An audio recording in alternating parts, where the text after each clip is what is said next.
Whoa, what's going on, everybody? You thought the loading was over, and nope, this is still a loading screen. The event hasn't started yet.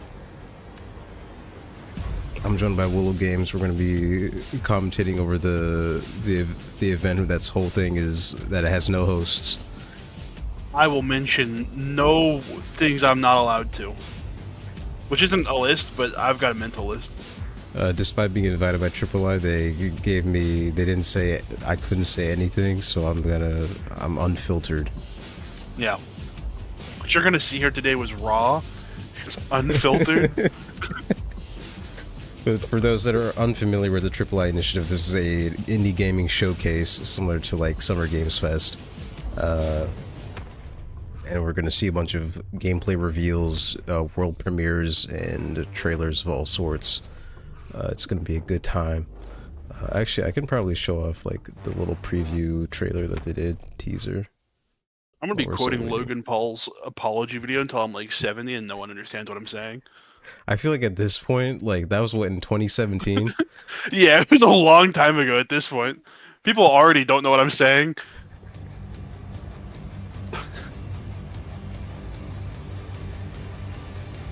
Here's what we can expect. That's what I'm most excited for right there. That was a little clip of Deep Rock Galactic Rogue Core. Some of these clips of the... I follow some of the devs on Twitter, which is sick to see them here.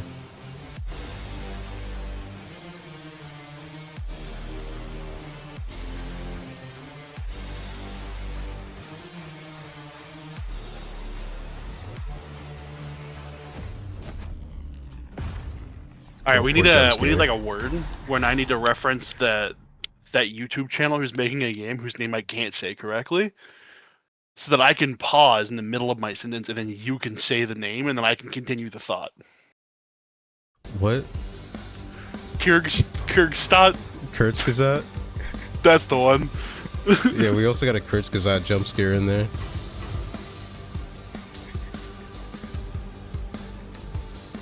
That's probably the biggest wild card of this showcase. I was not expecting to see a Kurzgesagt video game. Yeah, that threw me off. I saw the art style and I was like, I know whose art style that is, but doesn't mean it is what I think it is. Yeah. Oh, they're making a game. Apparently, they're making a game. They're making a game. Parentheses allegedly. Allegedly, they're making a video game.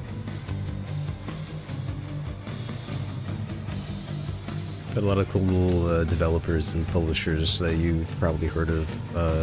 For me, I'm excited, namely for Ghost Ship Games and Fun Day.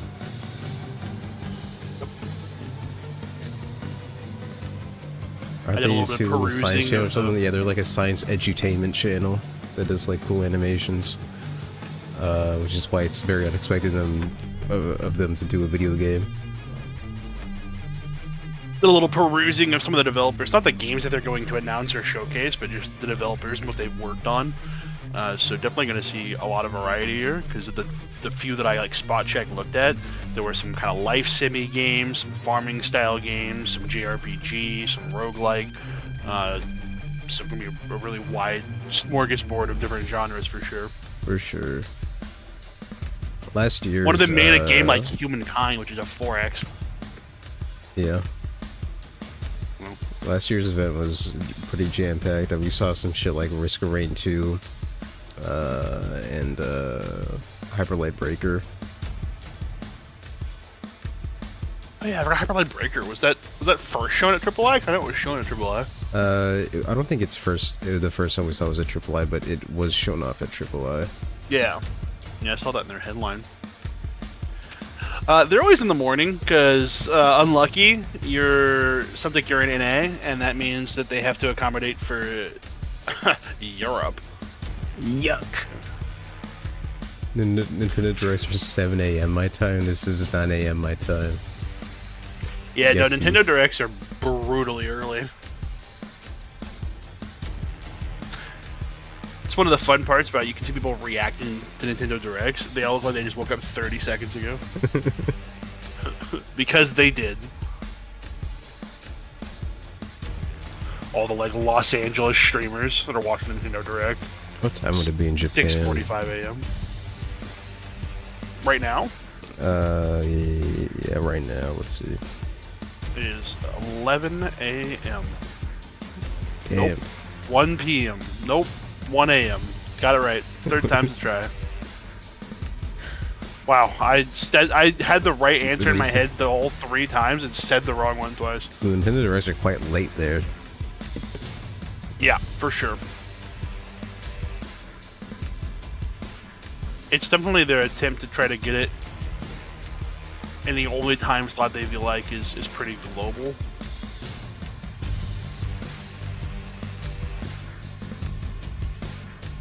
My friends and I used to watch the Nintendo Directs during class in high school as a challenge, trying not to big react in algebra class. Whoa! Wow! Yoshi's Woolly World! It was a surprising amount of people in the AAA chat that I saw earlier that still want any kind of Silk Song news. Like, you got it. You got 9 seconds of gameplay, and you're gonna be happy about it.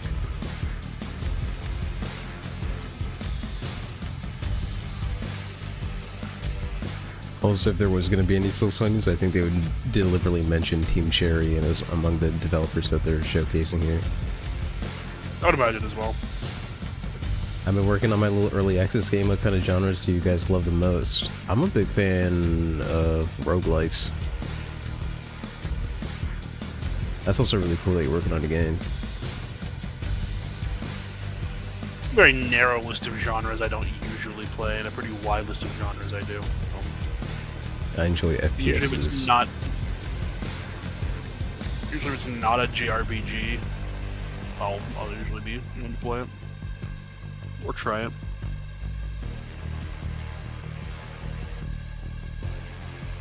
Once or twice, but only with cool teachers, so it was chill. The Animal Crossing drop death got me.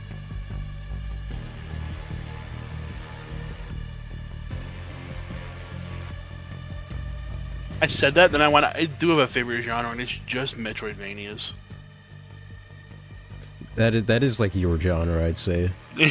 It'll always just be Metroidvanias. Axiom Verge, Ori and the Blind Forest, Metroid.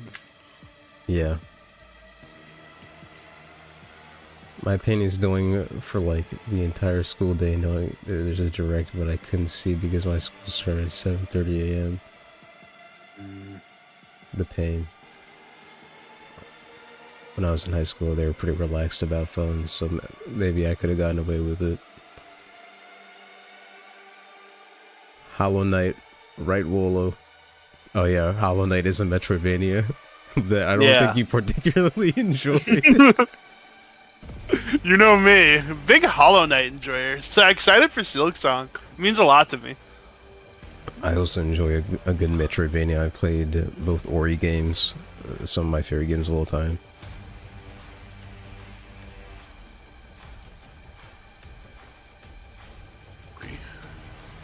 I still need to go back and finish Ori and the Will of the Wisp. When I first tried to play it, it had that launch issue. Oh yeah. Where it would stutter a lot if it wasn't on an SSD. And I never went back and played through it because I gave up with the stuttering issue that they patched out a few weeks or a week or so after it came out. Yeah. It's very much worth it. Highly recommend. Very pretty game. For sure. My game is a roguelike shopkeeping game. It's seed-based, has permadeath and random items. I've been working on this major update, which will add exploration, gambling, and more. Dude, I love gambling. No, you're not allowed to gamble.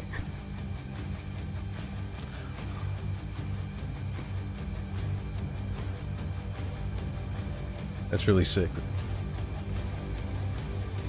Let's go gambling. Let's go gambling! Oh shoot, oh freak. That's what he says, right? Gosh dang it! Oh darn.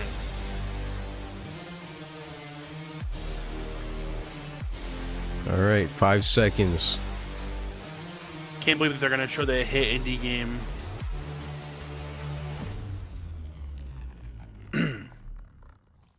sure this is in the highest quality it can be. Here we go. Brought to you by a lot of guys. Be prepared for world premieres, gameplay reveals, launch dates, and much, much more. I already was. Chill. Don't tell me what to do. Sorry, I don't take kindly being Buckle told up, to sit down. folks. The initiative starts now. I'll open him with one. Okay. That's the beast from over the garden wall.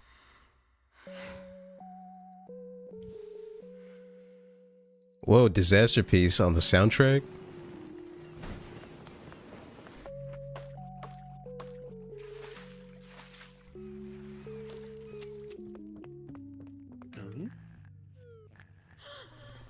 It's giving Don't Starve Together.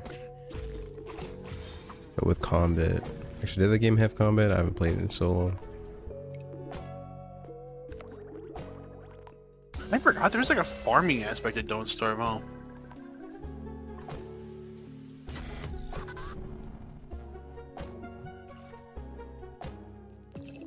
This is really sick. Yeah, a bit of a genre fusion. I've seen a lot of like JRPG and life sims type stuff, but definitely like an analog horror aspect to it. Celeste art, yeah. Stardew Valley 2. So Never pretty. away. Oh, Outer Sloth Publishing. Oh, Among that's Us. sick. Among Us. Strong opener. I like that. That's very cat-centric. Oh, this is what we've been waiting for. 20 seconds we've been waiting. Here it is.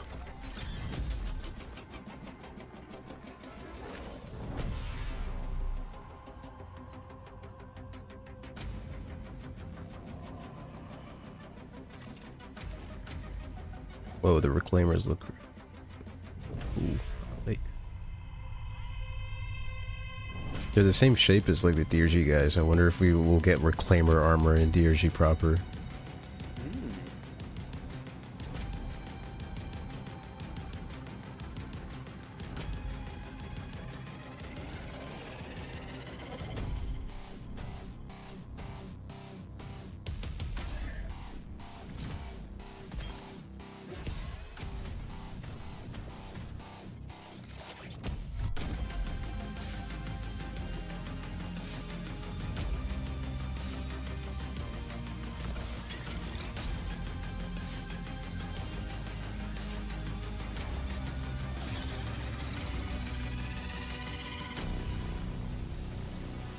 So sick.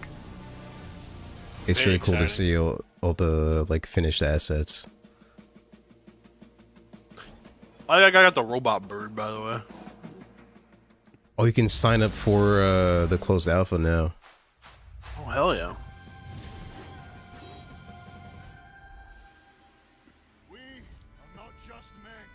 We are one people, bound by courage, not fear. They came to our land, seeking the power of a fallen stone.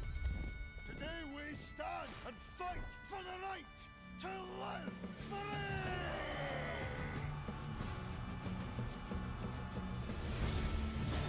Oh,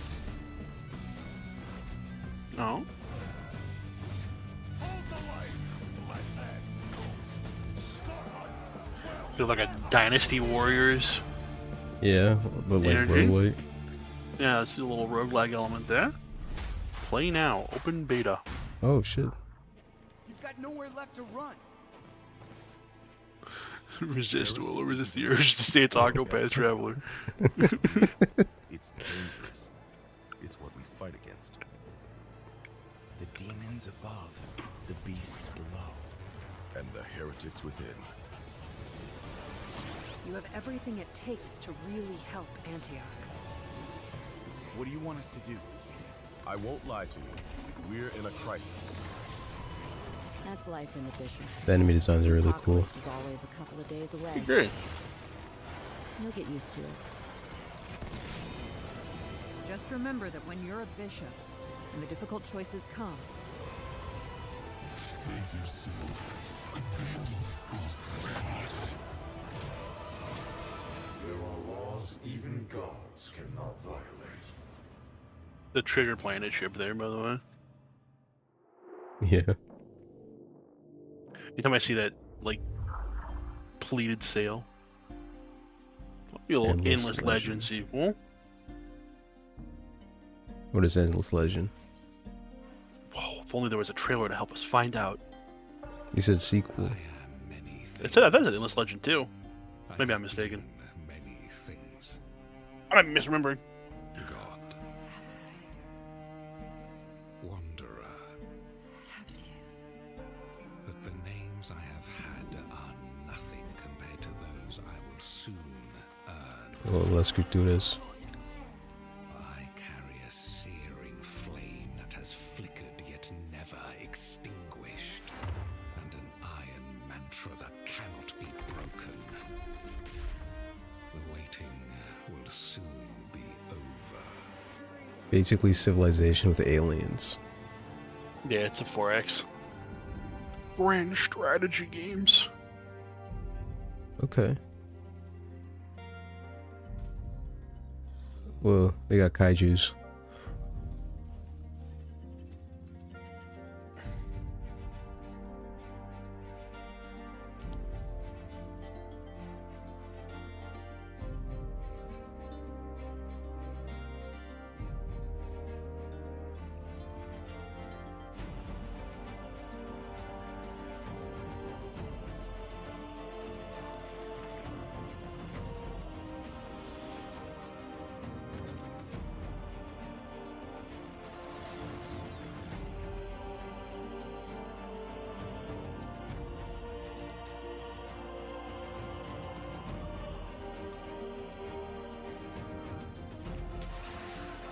I'm a sucker for a 4X. My genre. Oh, another world premiere. Whoa!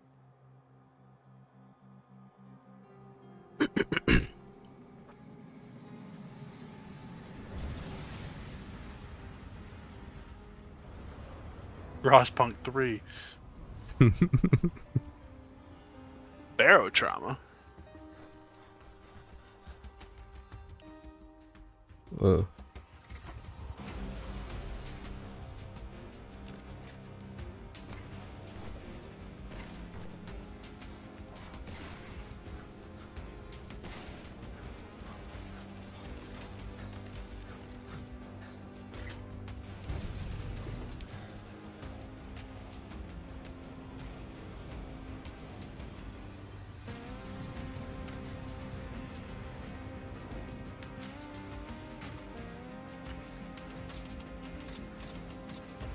That's a lot of gun customization.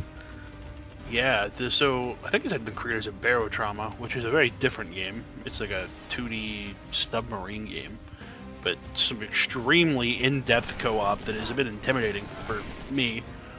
So I imagine this will have a lot of depth to it as well. Whoa. But definitely a very different take from Barotrauma. It's really Or a interesting. different direction. Understand correctly, you live on this train and you gotta, oh, there's a kaiju. I'm in.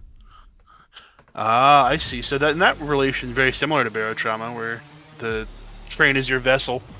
I'm Yeah. sure that operating that train will be very complicated and interesting then. Very in-depth. Holy shit, was that Treasure from Liberty too? I'm already into this. I think I have this game wishlisted on Steam.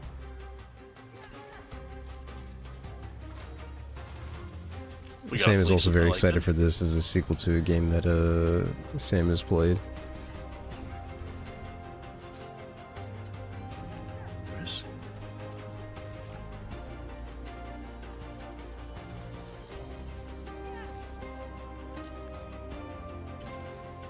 Very pretty game.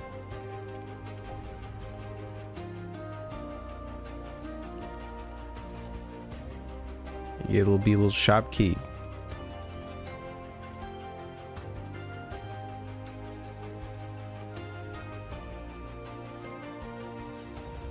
Moonlight. This style of it is so cute. That's what I'm saying. You leave that fucking scarecrow alone, dude. No. Moonlighter 2.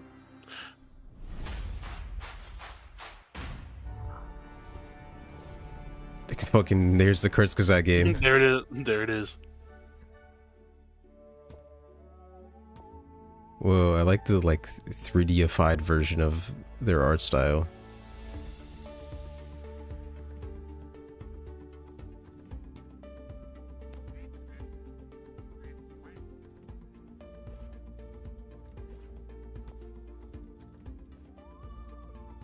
It needs the one guy narrating everything. Yeah, the channel the channel John narrator. Kurzgesagt. John Kurzgesagt is his name. Yeah. Starbirds. Look neat. I'm sure Oh. they'll have a pretty good focus on edutainment. Yeah. I know. I did also get a little bit of Astroneer vibe. Yeah. Well, Bloodborne. Whoa. Blood Never mind. Dusk. Whoa, The Witness. It's a heist game, It looks like a puzzle game. a puzzle game. Oh, is this Escape Room 2? Or just DLC for Escape Room? Is that what that game's called? I don't know, but it does look very escape roomy. Escape Room Simulator Escape 2. Simulator. Escape Simulator. It's a very fun game. I played the original. Played through the maps in the original. Hell yeah. This looks like a good time. Nice little demo. That's a demo out. There was Cozy a little game. I'm pretty sure. You can tell by the way that it is. You can tell by the way, yeah, this is gonna be an analog horror game. You ready?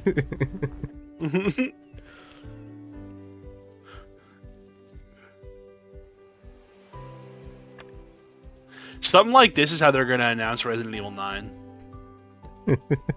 It's gonna start out. This is like that Frost Trail game, but you're on in a van and you're just vibing. Yeah, right. Frost Trail parentheses no danger.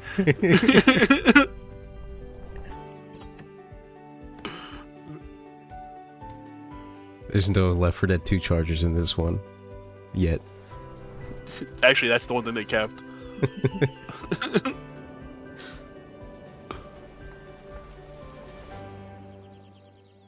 Outbound.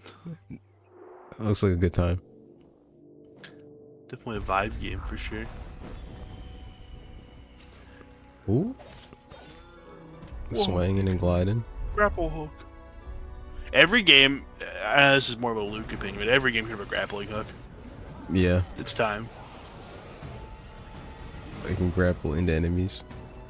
Enshrouded. Can you is climb this a them? DLC or an expansion for Enshrouded? Or is this something standalone? Oh, is this this is Enshrouded.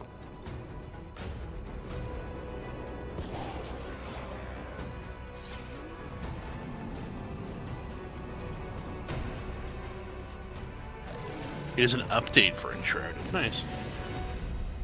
That's sick. This is definitely a game I've been waiting for a lot more content to come out for to really get back into. Yeah. Timberborn. This is a Noah game. This is already a game. Is this an update for it?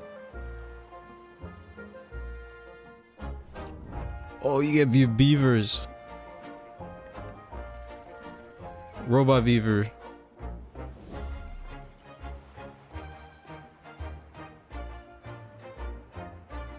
That's an update for Timberborn. No, that game was still getting big updates. It's probably 4 years old now. Whoa, I didn't even know that. People, yeah, it's a very in-depth like city builder, colony, sim game. Yeah, with beavers. But it's just beavers. Yeah, it's just beavers instead of people. It's beaver focused. Industrialized beavers. Yeah, for sure. I don't remember who it is I know that played a lot of this game. So I've seen them play a bunch of it.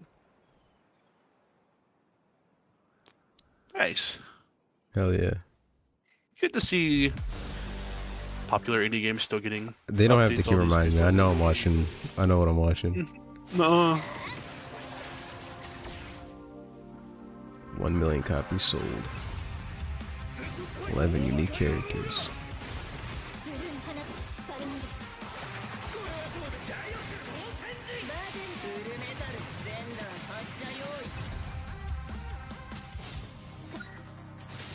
Very high octane.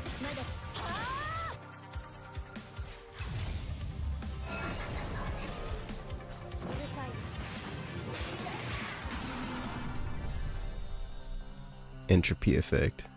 Character-based action roguelike. Smash Brothers mode. Smash Brothers couch co-op coming Oh, soon. never mind. Go up. Go up.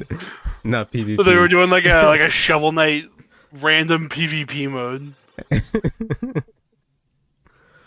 They got a little robot. I love little robots.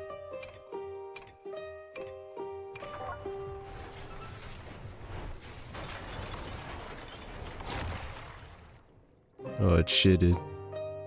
Entropy effect X Dead Cells? Of course.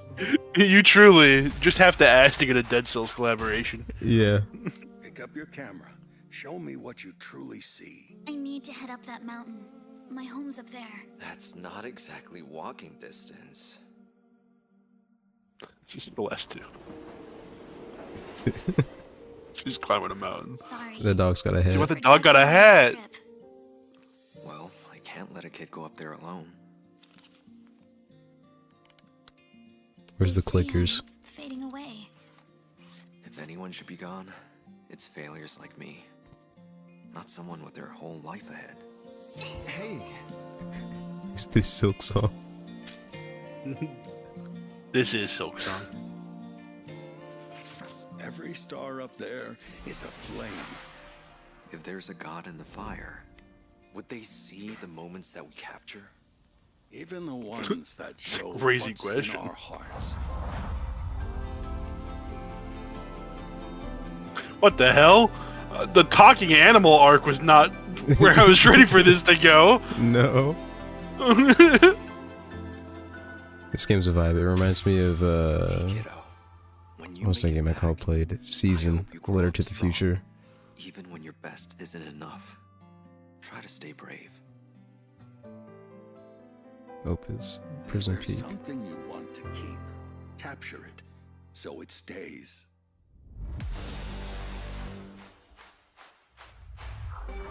The arm? Huh? Watching the Triple I edition? This looks like it was made by people who made Tavern Keeper. Yeah.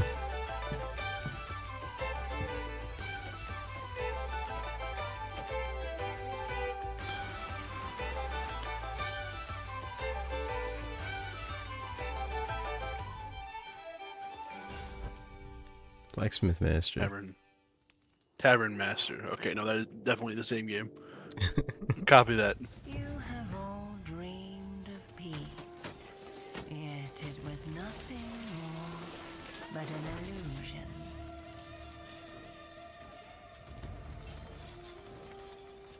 That is about to shatter.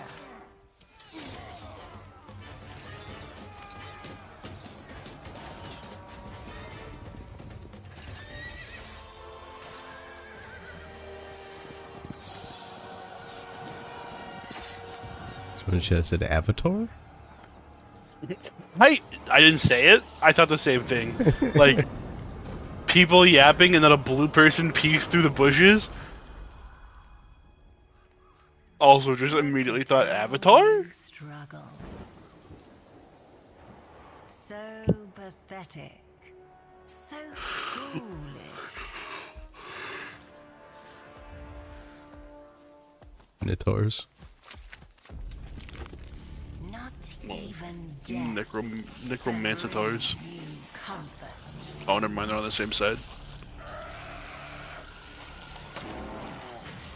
I don't think they're on the same side. No, I don't think they're on the same side either. They summon kaijus. Every game's gotta have a kaiju. We Yeah. will be your salvation. Don't resist your greatest desire. Embrace your new master. That's cool. So a very lore heavy game. Oh yeah, more DRG.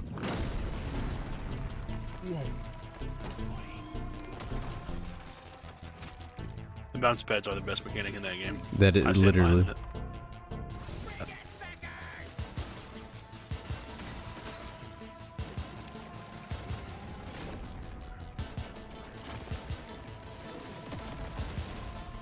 If I'm on the bounce pad map, there's a 40% chance I'm gonna get myself killed bounce padding around the map trying to break walls. So Oh, off the yeah. mine.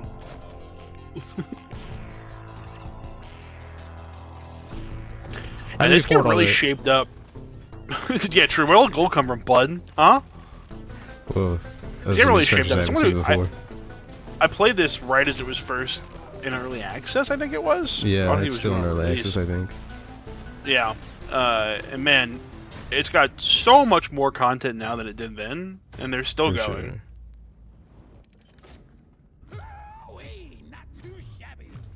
A lot of new items. Hell yeah. Very cool. I'm Take excited it to from hop someone back like into me this one. who does not like Survivor-like games very much. I don't generally care for them. I think DRG Survivor is an exception to that rule Okay, let's go through all of this once again. for me. We have 3 days before the sun rises and burns everything to Okay, ash. so I heard the DRG bump set up like a We sleeper stand in agent. front of a giant river of lava. If we want to survive, we need to act now. We stick to the plan. Stick to the focus plan. on researching a bridge to cross the river. I'll anchor it, fix the broken base modules, create radiation filters, gather resources, and rupidium. To create more alternative versions of. That person just go in the chat, Sure they'll accept drop their opinion on the Minecraft movie and leave. I need them to survive. I watched some Minecraft movie yesterday. It was terrible. Most fun I had in a while. I have to go now. Goodbye. Goodbye. Provide food. We need more space to fit everyone. And besides, the miner has destructive tendencies, while the botanist This is a really cool game fell in love conceptually. with your ex-wife. The plan will work, okay? I'm heading outside. We still have places to explore. New things to discover. And dangers that I need to handle. Don't get yourself killed out there. This base needs you to operate. That's what I have my altars for. Work isn't everything. You can't ignore their personal needs. Sometimes I feel like everything here is personal. How's that bridge going? I'm working on it. The technology I need should be in the database somewhere. Oh, come on. We don't have forever. Actually, we only have 1 day. And right now, the botanist is calling your wife. Let me talk to her. The technician is inciting a rebellion, and the miner, he just hacked his arm off. This arm is yours, not mine. What about the goddamn bridge? Yes, about that. We can't build it. The technology I need, it only existed in my life path. Maybe in this life path, we might still have some time. Eli's birthday. Whoa. Whoa. Wow. This is the sequel to Majora's Mask right there. I wasn't a big fan of the 3 days with the voice acting in that moon one. Get your breath before more bangers. Alright, we're gonna do breathing exercises. All right, everybody, get ready.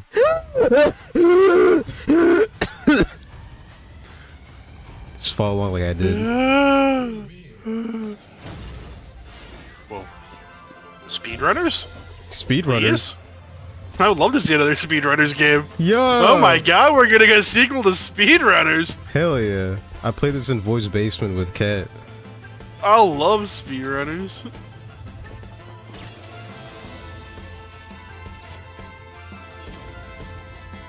Oh yeah.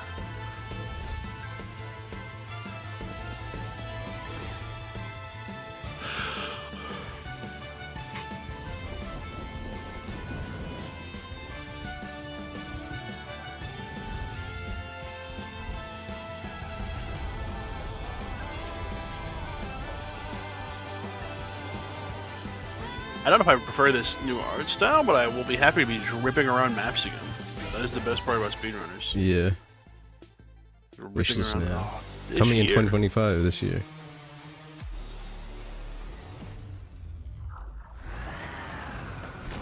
Oh, When the journey Luca gets game. tough, who'll answer the call?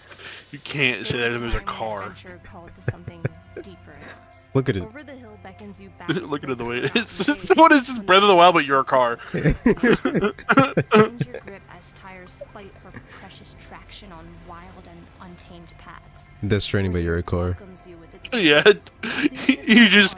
This should have been like a postal truck. In a world that's forgotten how to wander, find friends who share the same memories and the same desire to relive Hell those yeah. moments of beautiful struggle, once commonplace, now precious and rare. Crest each summit to glimpse vistas untouched by the hurried world below. Frame these moments like Polaroids from a I love me a good simpler time. camera mode in Take care of games. your machine like it's more than just metal and rubber, because out here, they have a soul. When a friend All right, everyone Cars take are your alive. bingo cards. Who had the Spotty and Jeep game on there? You'd lend a winch. Anyone got that on their bingo cards? Cross that off. This is cool. I like this. I agree.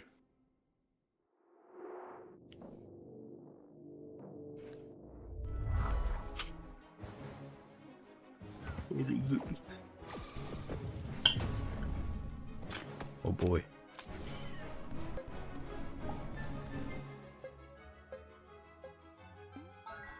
Saving RimWorld. This is coming from someone who's never played RimWorld.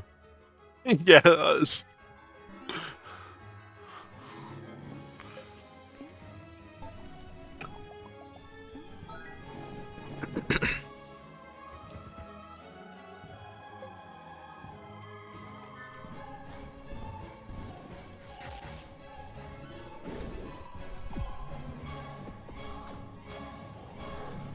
Whoa. Looks quirky. I like it. In a universe more than 10 years in the making, a universe of strange and alien worlds, and some that feel a little more familiar. Something big is about to happen. A living universe where you decide your fate. From exploring the stars to commanding fleets, from mining, trading, and warfare, to building an empire that stands the test of time. And in a galaxy where power shifts, alliances matter. This summer, in X4 Foundations, the biggest single-player full universe simulation for PC is about to evolve.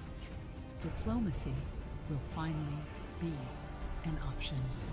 Over the years, more and more players have embraced X4, not just as a first-person space sim, but as a deep, strategic, empire-building experience. Been burned by one too many space games, and I see a space game, and I'm just like, eh, we'll see. There's certainly been a lot of these lately. Yeah, a lot of them that overpromise, underdeliver. So, whoa, it's the Treasure Island sale. Will you seek peace, or power, or total Hopefully, this dominance? can be different. The choice is finally We'll see. yours.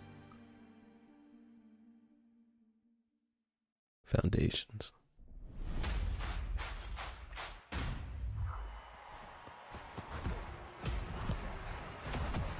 What is that soccer game that got shown? Is it the Game Awards? I don't know. I don't think I've seen this before.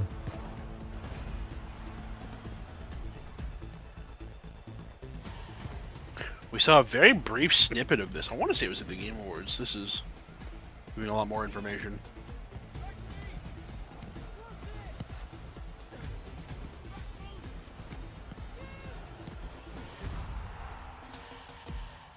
Is it weird that this is for the Mario Strikers crowd that Nintendo could never please? I never played any soccer game.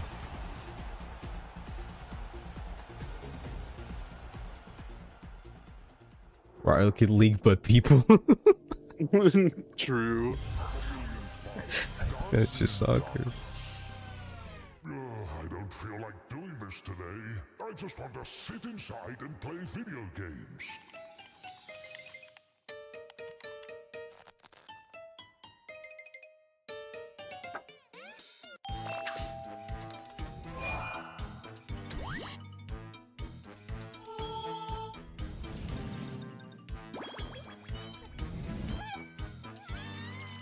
The cat.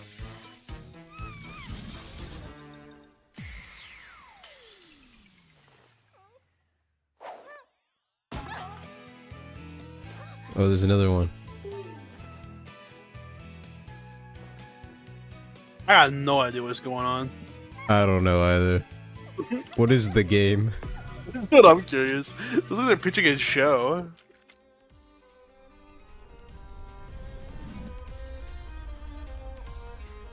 Oh, now he's gonna kill all of them. Okay, here we go. Survivor like? And it's Vampire Survivors. Is it just Vampire Survivors?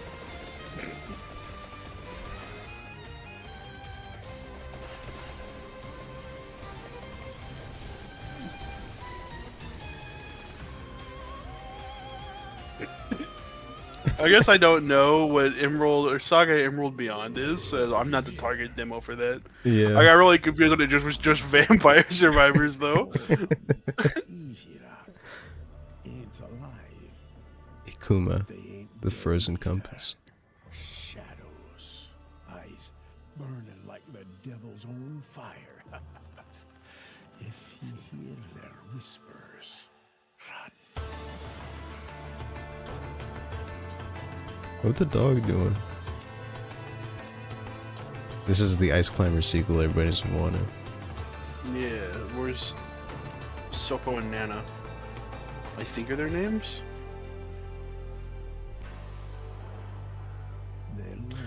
Someone cite me on the name of the Ice Climbers. Could be getting that wrong. And you're theirs. Shh. Quiet now. They're close. Ooh. Very cool. Is it just Popo?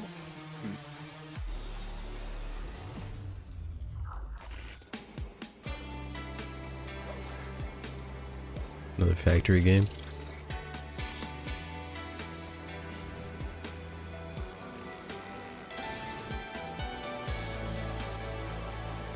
Believe it or not, this is also Vampire Survivors.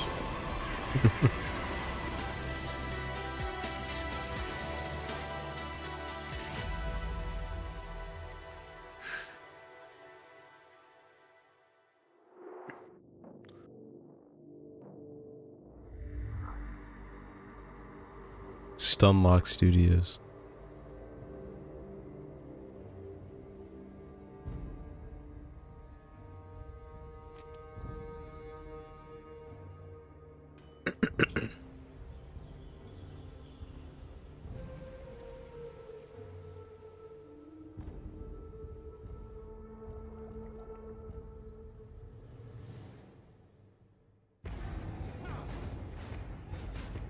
Is Stunlock like V Rising? That's not what this is, right? Maybe? I don't know. I don't think that's what I'm this unfamiliar with V Rising. Yeah, there it is, there's the V. Oh, you know, some might say. If this was Guess the Game, you would have got it. Yeah. Oakville Vale. Invaders of Oakvale.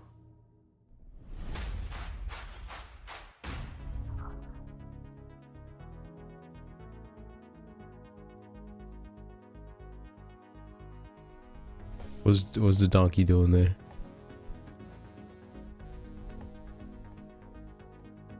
One of these guys No, is he not doesn't like really the other. like. Yeah.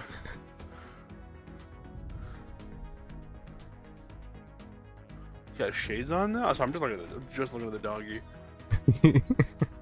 I'm like New following body. around the This is camera. an update It's to like, an where's existing game. Waldo? I guess so. Economy rework. Every shot's where's Waldo. There he is. I see him. Head on the right there. Though. He's taking center stage here. He's schmoving.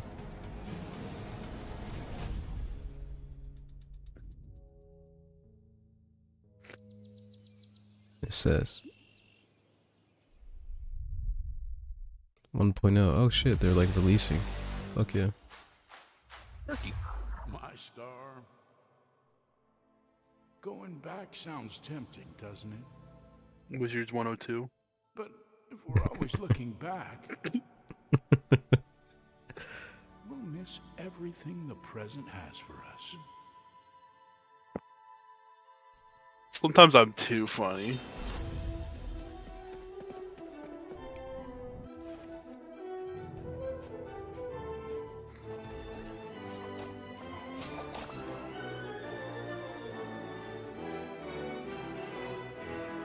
Mike is this is Cloud Strife. It's like a little soft little, like a Kira Toriyama looking art inspiration.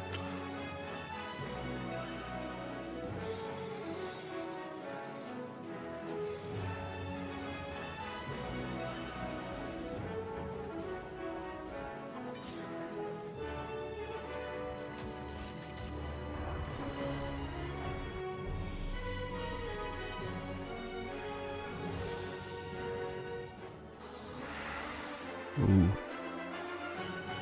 Any game's due for a kaiju's this one. That's what I'm saying.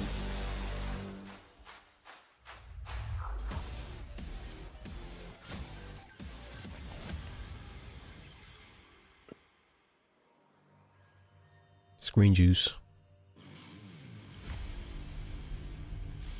Whoa, League of Legends Jax. There he is. I don't know who that is. He looks cool though.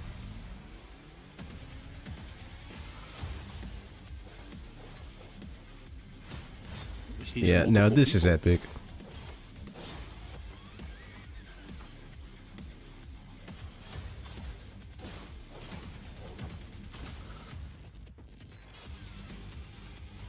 Don't make Rex think Jax is cool.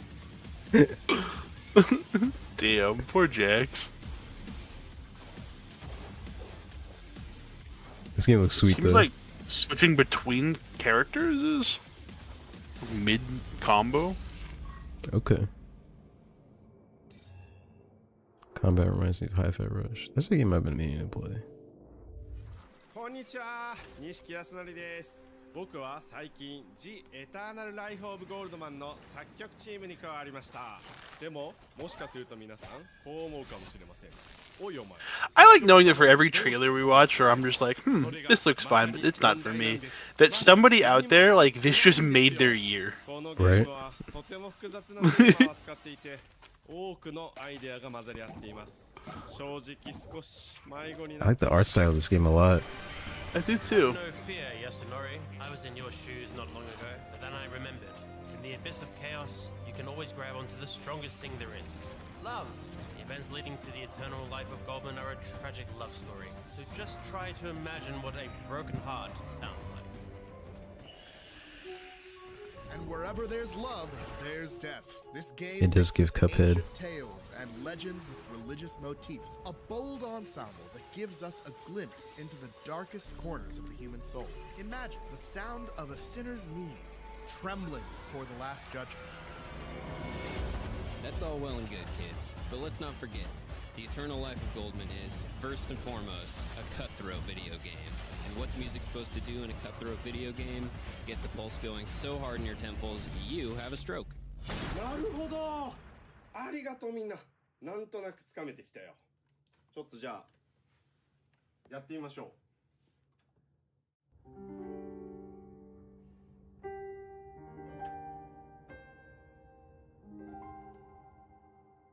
こんな雰囲気とかどうでしょう。 Eternal Life of Goldman. I like this one a lot. I've seen it, felt it. This fierce anger, ruthless curse. And I didn't protect her. If she's alive, we've got a chance. Hey, I'll find her. Whoa.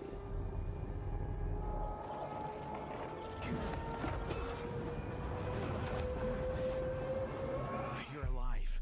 You're there.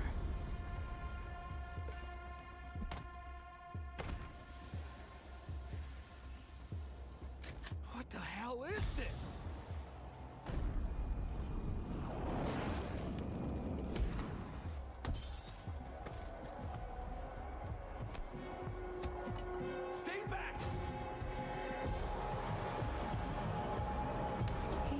All right, I'm quiet because I'm weirdly into this.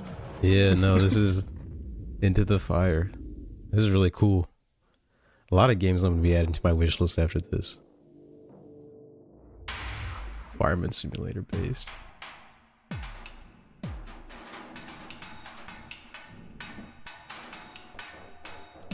The retro art style. Gambling? I love gambling. This looks like buckshot roulette.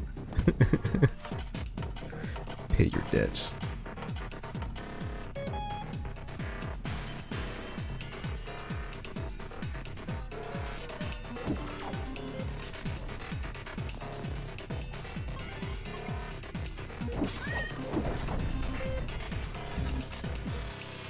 The same Sam would play.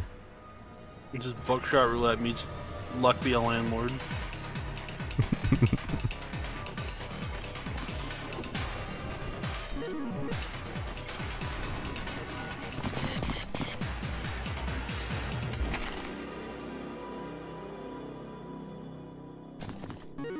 Let's go gambling. Nice. Oh, he said it. He said the thing. FEMA. Does FEMA respond to calls like that? I don't know. 911. FEMA, what's your emergency? It's ready.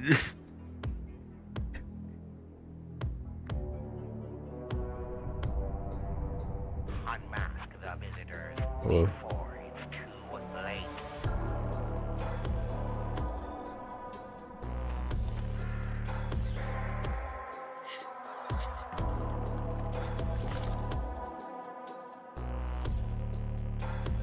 Very much into this.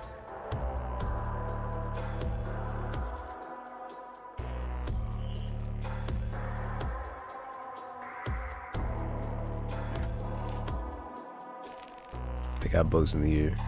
Oh, that's a gun.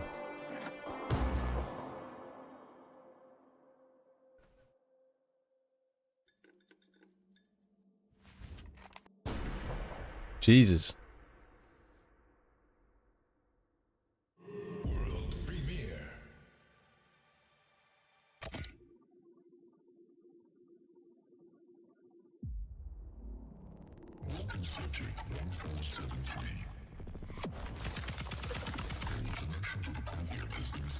In a Wolves? No. No. That was world premiere, so yeah, no.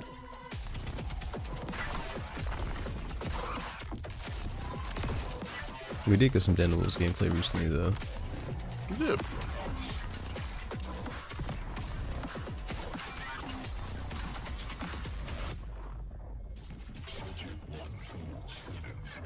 I'm into this.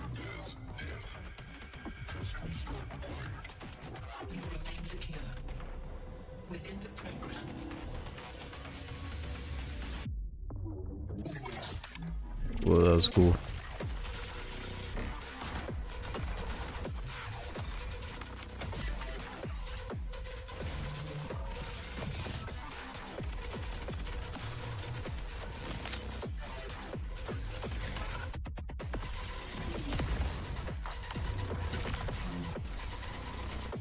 I like that. I'm a big fan of build crafting games.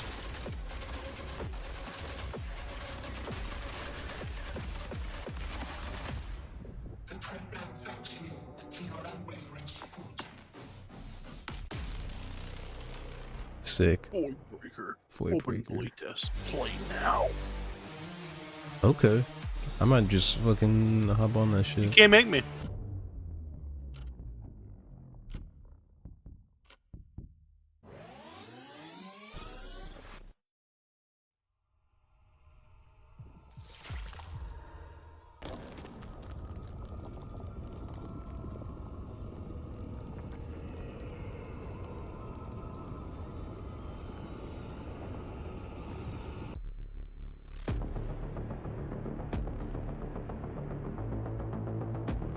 I'm getting Katana Zero. Yep. Yep. As I go to say it.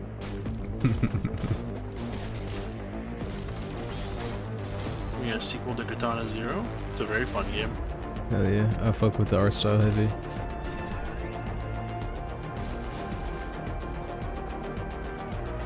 if Hotline Miami was an action platform. I think you showed me this before. Ooh, anglerfish. From what was that game with the blood moon? Which is it's DLC, still free. Oh shit.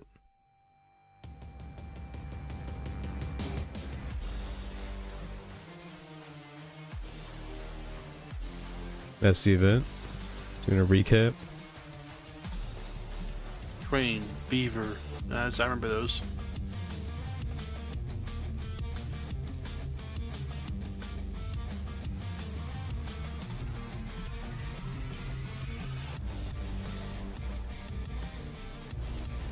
I'm really into that first game they showed off for the world premiere, the Eldritch Stardew.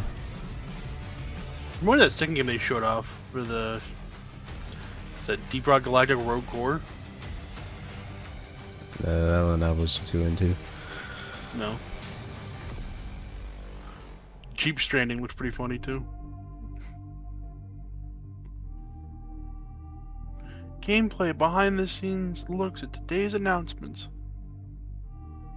Or is it? Don't go anywhere yet. The show will go on with exclusive gameplay and behind the scenes looks. You want to check that out?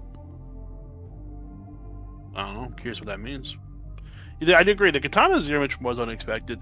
Katana Zero was a couple of years ago at this point, I think. Yeah. It felt like a couple of years ago.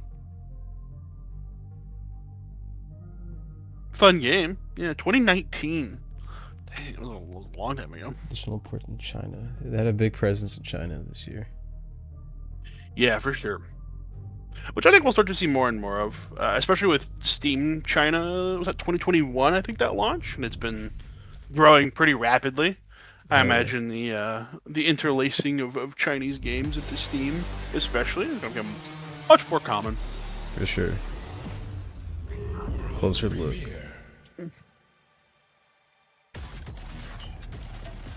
Oh hell yeah! Oh, I heard this.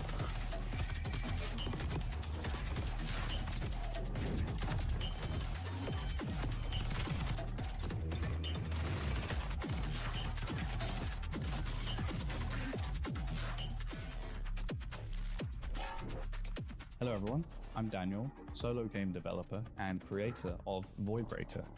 You might know me from my previous work on the Entropy Center, but today I'm going to introduce my latest project, a high-intensity FPS roguelite that's all about destruction, momentum, and insane weapon modification systems. Yeah, I think it was implying that there were 20 different elements. Yeah. You combine them all into a bunch of different things. There's like up to 3 combinations. I'm going to dive a little bit deeper into the game now. Yeah, I mean, that's what they showed us 3. I don't know if that's going to be the actual limit. If you want to give it a try.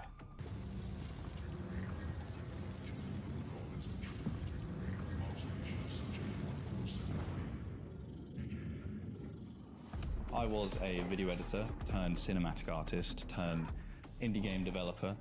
This is my second game after releasing the Entropy Center at the end of 2022. But now it's time to kick it up a notch. Entropy Center, I heard of that. This game is all about the Portal-like, wasn't it? Visceral combat that rewards aggressive and skillful play. You'll be dashing, rail grinding, and sliding through the chaos, taking on waves of relentless AI foes. But before we go any further, let's talk about the chaos that is environmental destruction. Oh yeah, love me some environmental destruction. One of the most exciting core mechanics the world of is Voidbreaker dynamic. is its environmental destruction. I wanted to craft a game from the ground up that intertwined visceral destruction with intense FPS gameplay. Leveling buildings, blasting through walls, and wreaking havoc isn't just for show though, it's key to your survival. Hostiles that take enough destruction damage become staggered, providing an opening for attack. In this state, enemies are much weaker, and when taken down, they'll drop health and ammo, resources you'll need plenty of.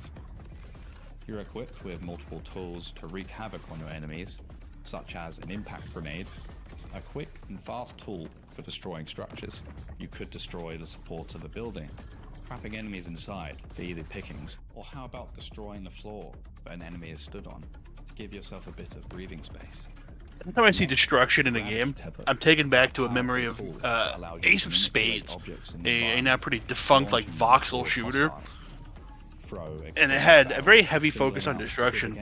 I remember a match would start, and I would waste the entire match trying to destroy the supports of the bridge that the whole map took place on. Oh yeah. Just to get the whole map to collapse. That was my first like foray into map destruction. Made me really like it. Let's talk about one of the most exciting Finals did it really well. The weapon modification. I agree. I agree.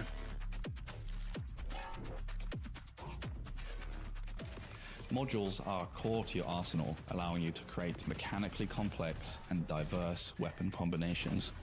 Throughout the world, you will find a variety of modules which enhance your weaponry in many different ways. The system allows you to attach any variety of modules to your weapon to receive different and sometimes strange results. Projectile modules will physically alter the projectile you fire, as well as changing the look and feel of your weapon. Projectile modules use varying degrees of ammo, so you'll want to make sure you're collecting plenty from enemies. For example, Fire Shot will alter your weapon so that it produces fire, giving a chance to burn enemies. Blast Wave Charge can turn your shotgun into a multi-grenade launcher. Spark Breaker will fizzle into an array of sparks, taking damage over time. Next, you might come across Wall Ricochet, a type of weapon module that makes projectiles bounce off walls. And then how about you find a fully automatic module, which adds a fully automatic fire mode to your weapon. Finally, you find a homing modifier that makes projectiles gravitate towards nearby enemies. Suddenly, in just 4 modules, you've gone from a base pistol to a makeshift flamethrower. Let's try another. How about we start with the base shotgun? We find Impact Spread, a module that greatly increases hipfire damage, but also greatly decreases accuracy. Then we add Ice Wave Charge, a type of projectile module, making our shotgun shoot ice grenades. Then what if we found a Charged Shot module, a type of fire mode mod that requires you to hold the trigger down? And then let's say we found Voltaic Arc, which adds arcs of electricity between projectiles. Now we've got a strange shotgun that deals more damage the longer you hold the trigger, all whilst shooting ice grenades attached with webs of electricity. If it sounds crazy, it's because it is. Whether you are shooting fire-enhanced missiles, this is just so electric sick. shockwave rounds, or ice orbs that freeze enemies in midair, the possibilities and combinations are endless, and I can't wait to see what people come up with. Eventually, your inventory space will begin to dwindle, so you'll have to use clever and strategic placement of invoker modules. The AAA ends, I might just boot it up and play this on stream. Repeaters. Yeah, see what it feels like. The hope for this game for me is they clearly have created a very in-depth and interesting weapon system. I'm hoping the gameplay that you can do with the weapon system holds up to how in-depth it is. Yeah. More executions it has. That's certainly going to be the challenge. Additional repeats to Wall Ricochet developing this will increase the amount of times it can ricochet off a surface. So now, with a strategically placed setup, our makeshift flamethrower has become even more powerful. Each new weapon brings its own distinct playstyle and a unique inventory slot pattern, forcing you to adapt and experiment. A setup that works for one weapon might fall apart for another, so it's up to you to experiment and become a master of the module system.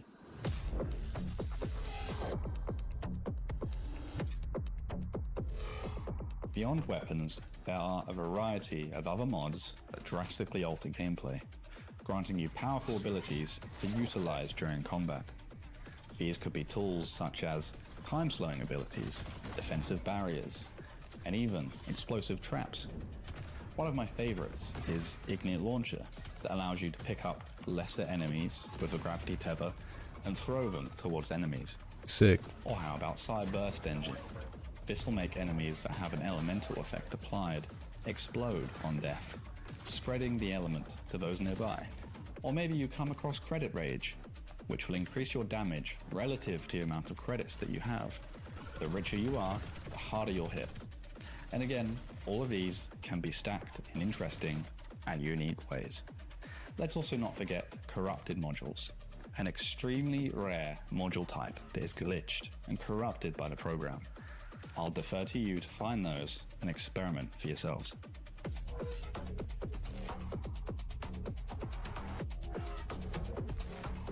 The possibilities are endless, and your experimentation and adaptability will be key to your survival in the world of Voidbreaker. The simulation will continue to break you down and throw new enemies and anomalies that stand in your way.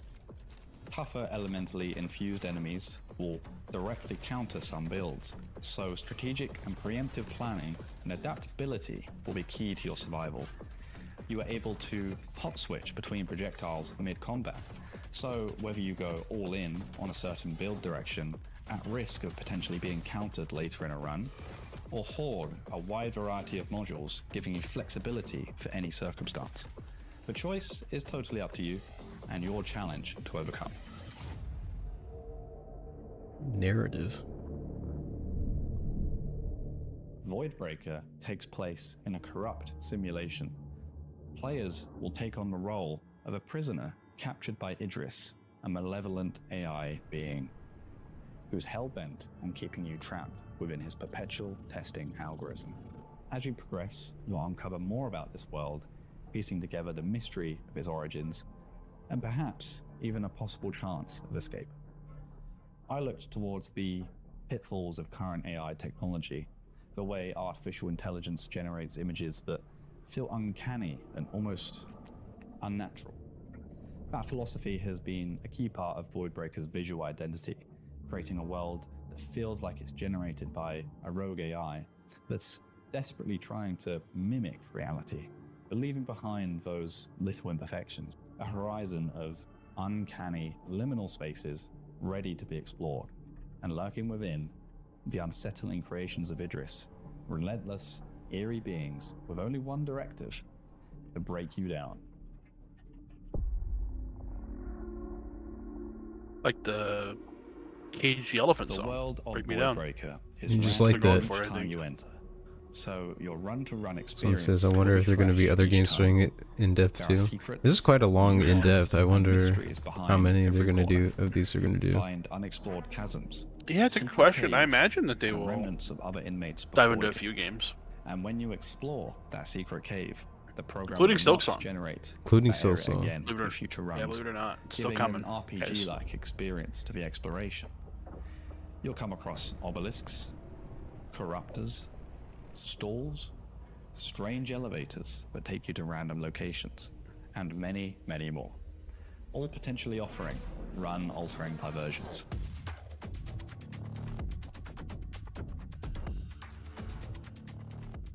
You are a prisoner of Idris, condemned to eternity within their perpetual testing algorithm. Escape isn't by choice, but a necessity. Before you lies a previous inmate, now corroded and minimized to a small piece of undying malware, a digital echo and unlikely ally. Discovering backrooms, hidden areas, and the guts of the simulation, you're able to chip away at a possible escape plan with their assistance. Begin to hack, manipulate, and subvert the program itself, gain access to hidden advantages, and arm yourself with experimental weaponry. What more you find behind those walls is a mystery I'll leave for you to unravel.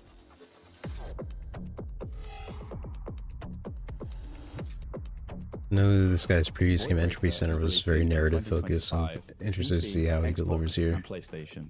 There is an open playtest on Steam right now if you want to give it a try. Please also join our Discord channel, share your thoughts, feedback, and your crazy builds. I'm looking forward to evolving the game and continuing to build it with the community. It's been an absolute pleasure to be part of a III showcase. That's everything for now, so stay tuned for more updates, and I hope you enjoy your time in the world of Voidbreaker. Epic. I'm definitely going to launch this up after the after show and play some of it on stream for y'all. That's what you get until you find out the Deep Rock Galactic Rogue Core playtest is today. That is if I get into Just it. kidding.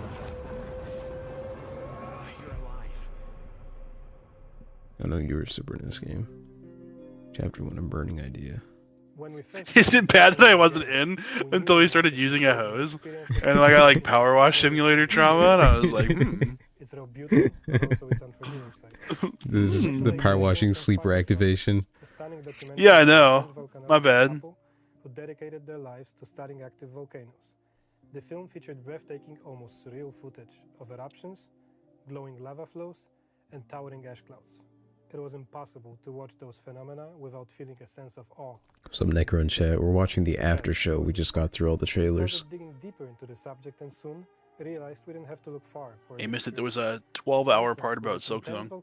Yeah, you missed the Silk Song. Of ideas. We saw incredible potential in this motif, not just for creating a visually striking setting, but also for designing an experience that feels hypnotic and deeply emotional. Our research took us in many directions. We pored over scientific studies, explored mythology and folklore, revisited Werner Herzog's documentaries, reflected on our own travels, and even drew inspiration from classic disaster films of the 80s and the 90s. It was a process similar to what we did with The Invincible, where we immersed ourselves in a world of space exploration before building our vision. What fascinated us most about volcanoes, though, was how alien they feel. They belong to our planet, yet their peaks, their craters, the way they breathe fire and reshape landscape, it all feels otherworldly, almost as if they were a gateway to something beyond Earth.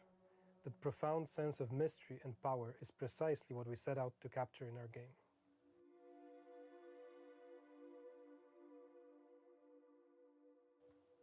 In our game, we'll bring to life the experience of being a rescuer, thrust into the chaos of a disaster of an unprecedented intensity. Players will have to make split-second decisions, constantly balancing risk and survival while navigating an ever-changing environment to save lives. Every choice will carry weight, shaping the gameplay in meaningful ways, but this world will be much more than just fire and destruction. You will uncover a reality deeply intertwined with volcanoes, one that will transcend human understanding, blending myth, mystery, and forces beyond science. The gameplay we create will be incredibly immersive, at times almost hypnotic. The battle against the elements will unfold not only in raging fires and volcanic ash, but also within the hub, a refuge teeming with survivors and other living beings.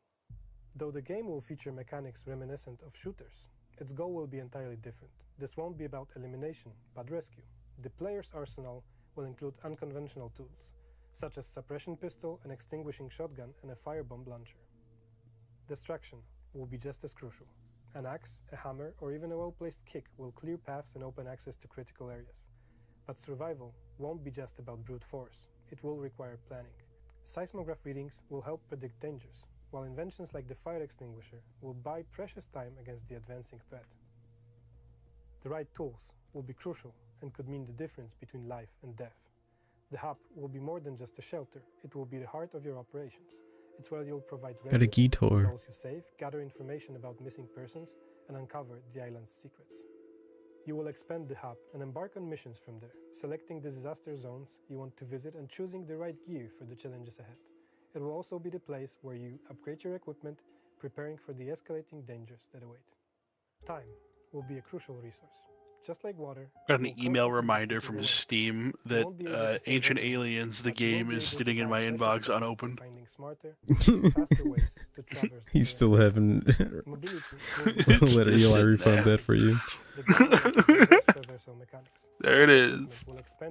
Eli bought Willow Ancient Aliens, the game, and Willow has been holding it hostage in his inventory. He's not going to play it, but he's also not going to give it back to Eli to refund. Yeah, it's not my hostage.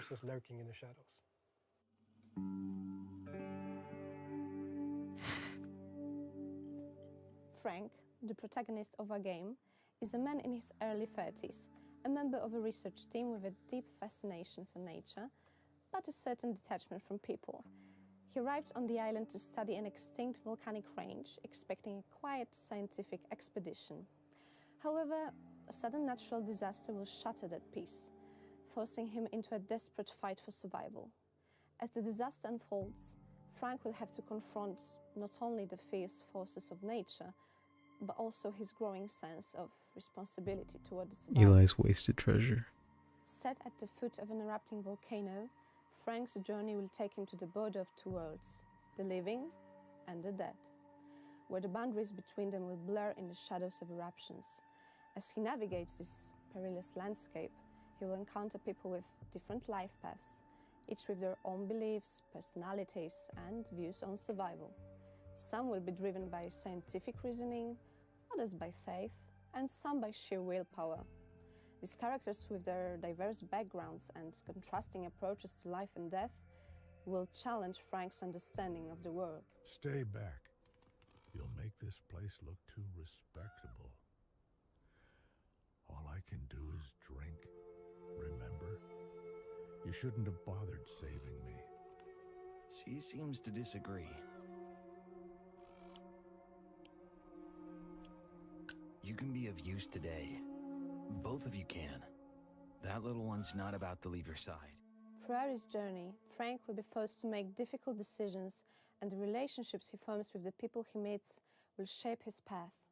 Some of those characters will stay with the player forever.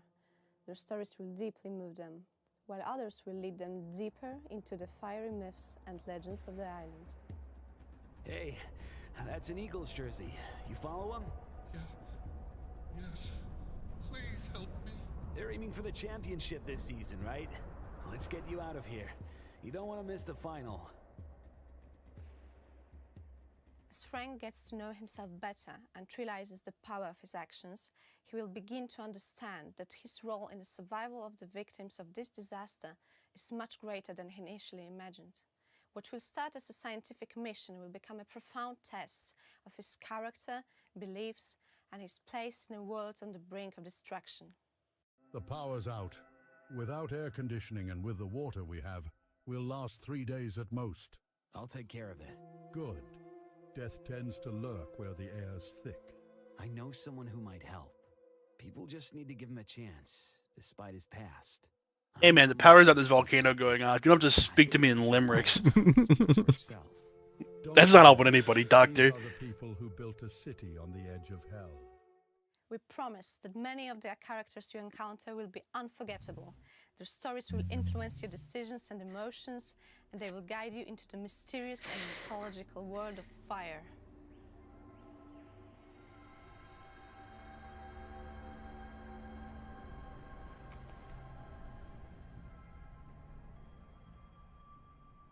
In our game, you'll get to use a variety of fantastical retro-inspired gadgets.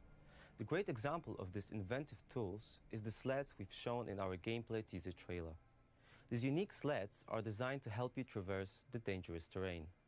But it doesn't stop there.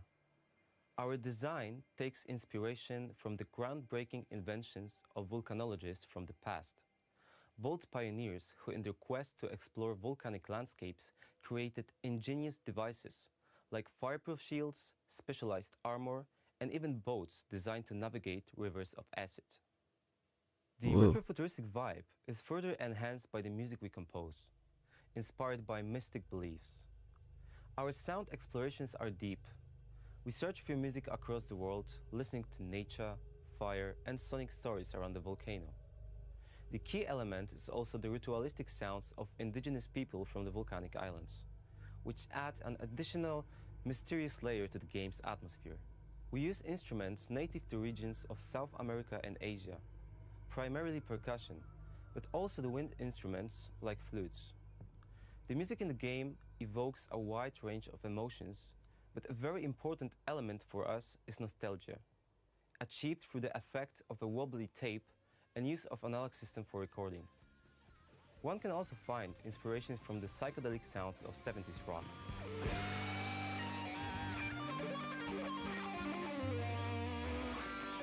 Fuck it up, I guess. All this creates a blend of experiences and striking profound sensations. We're cooking up a hot feast for you. Stay back! He came down from the summit. Very cool.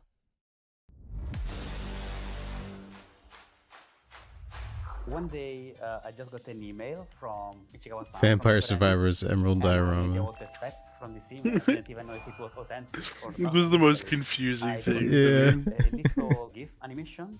The marketing team for the Saga team was working on that was depicting a very nice little game like Vampire Survivors, but with the Saga characters, and that was beautiful. And so we just started to talk about what we could do together, and now we're here, I guess. So I've always been very influenced by the Saga series when I make games or prototypes. For example, in Vampire Survivors, there are actually a couple of references to the Saga series that I wasn't expecting anyone to ever pick up.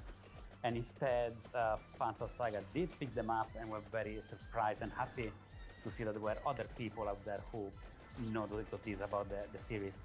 There is this feeling of power that comes from both games that I feel like it works as a bridge. That the world is just so rich of interesting characters, that the glimmers, that is such a big element of the whole Saga series that it just makes sense to try and replicate that feeling of the surprise. But then going into the more specific things of Saga Emerald Beyond. For example, you get Ameya, that's in Vampire Survivors, just like in Emerald Beyond. She can find new cats to take care of, and every time she picks up a cat, she becomes a little bit stronger. Learn to think outside of the box from playing games like the Saga series, where in every iteration of the series you find completely different game mechanics. If you know Saga, then I'm sure you'll be thrilled by knowing about this collaboration. And if you don't, you should be thrilled anyway at the huge amount of content that you will get from this collaboration and the chance of discovering this new series. World premiere. Oh, hell yeah. Hi there, my name is Damshot. I'm a journalist and I was invited by Moonai Studios here in the heart of Hamburg to look at their newest game, Ikuma. So I would say, let's ask some questions. We're not everything the vlog up. Okay. You okay? You fall? Get up.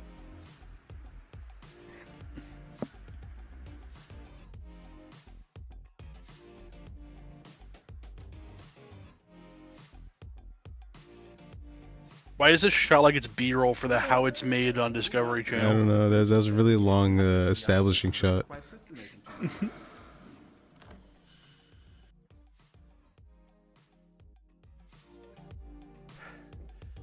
I'm welcomed by Tobias, who is creative director of the game Ikuma and one of the founders of Moonai Studios. I'm really looking forward to meeting him. Moin! Hi! Nice to Hi. meet you. All right. Yeah, come in. Wonderful.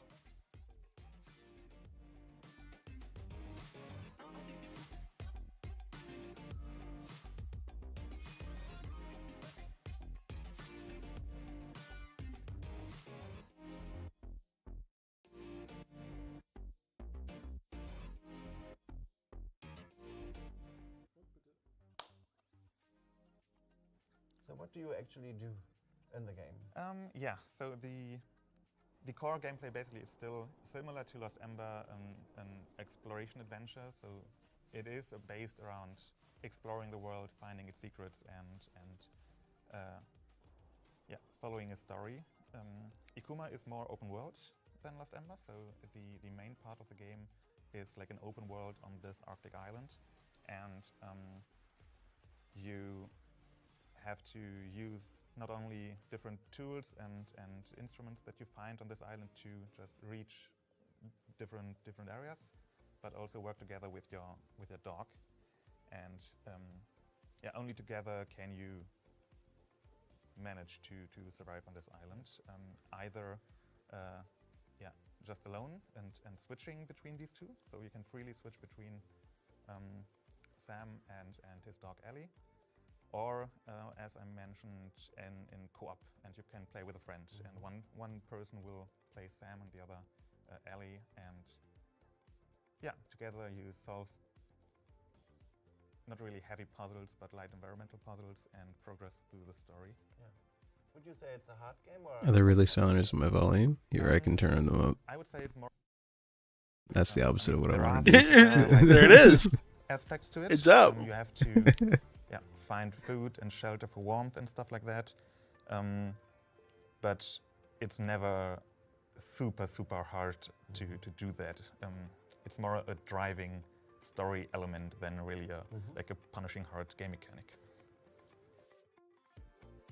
I find it's a very special and unusual game regarding the setting and the idea of it. How did you come up with it? What inspired you to make this game? The initial inspiration came from a real-life historical event, the Franklin expedition of 1845. I don't know if you're familiar, but it was an Arctic expedition led by this famous explorer and started in the 1800s, as I said. They went out to find the Northwest Passage, like a way through the Arctic for trade. And they completely vanished. No one heard from them ever again. And it was basically a huge mystery for 150 years. And only in 2014 and in 2017 were the two ships found. And that's when we basically got invested in this story, when these ships were found, and immediately thought, okay, this would be like a cool setting for a game. And then it kind of developed from there. So how did you stumble upon that historic expedition?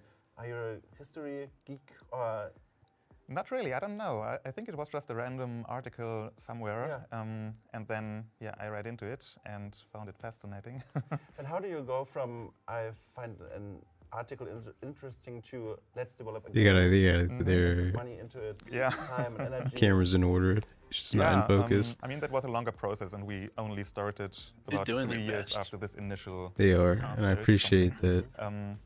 But yeah, after we finished Lost Ember in 2019, obviously we started talking about what we want to do. Saying the camera was in focus before you hit that sick roll on the concrete. And this was one of them. And then, we just talked about which of these concepts we found most interesting, and I started going into more detail about this one, and then it just stuck with us, basically.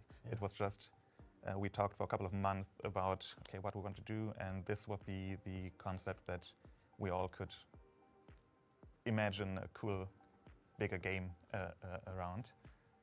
Yeah, so it just developed organically from that initial idea, I guess. As you already mentioned, your game centers around the historic expedition as well as the cultural artifacts of the indigenous people. So I was wondering, how did your research for this game look like? Did you go into libraries, reading books a lot? Yeah, we read a lot of books about not only the historical events, the Franklin expedition, but also the dodge rolls everywhere. The mythology, especially. Yeah. That's what Dark Souls has done to the genre. They've added real life dodge rolls to behind the scenes footage. Mostly just research and see what elements are there that we found interesting or fascinating, and we could weave into the story. To me, Ikuma looks like a very dreamy game, a dream-like game, but it sounds like there is a darker side to it, to the actual game. Yes, there is, certainly. But yeah, Ikuma, it's not like a dark game per se. Yeah. It's still an emotional, just coming of age story, but sprinkled in are these dark elements and these dark split screen with the dog images that you as the protagonist have to face, basically, and come to peace with.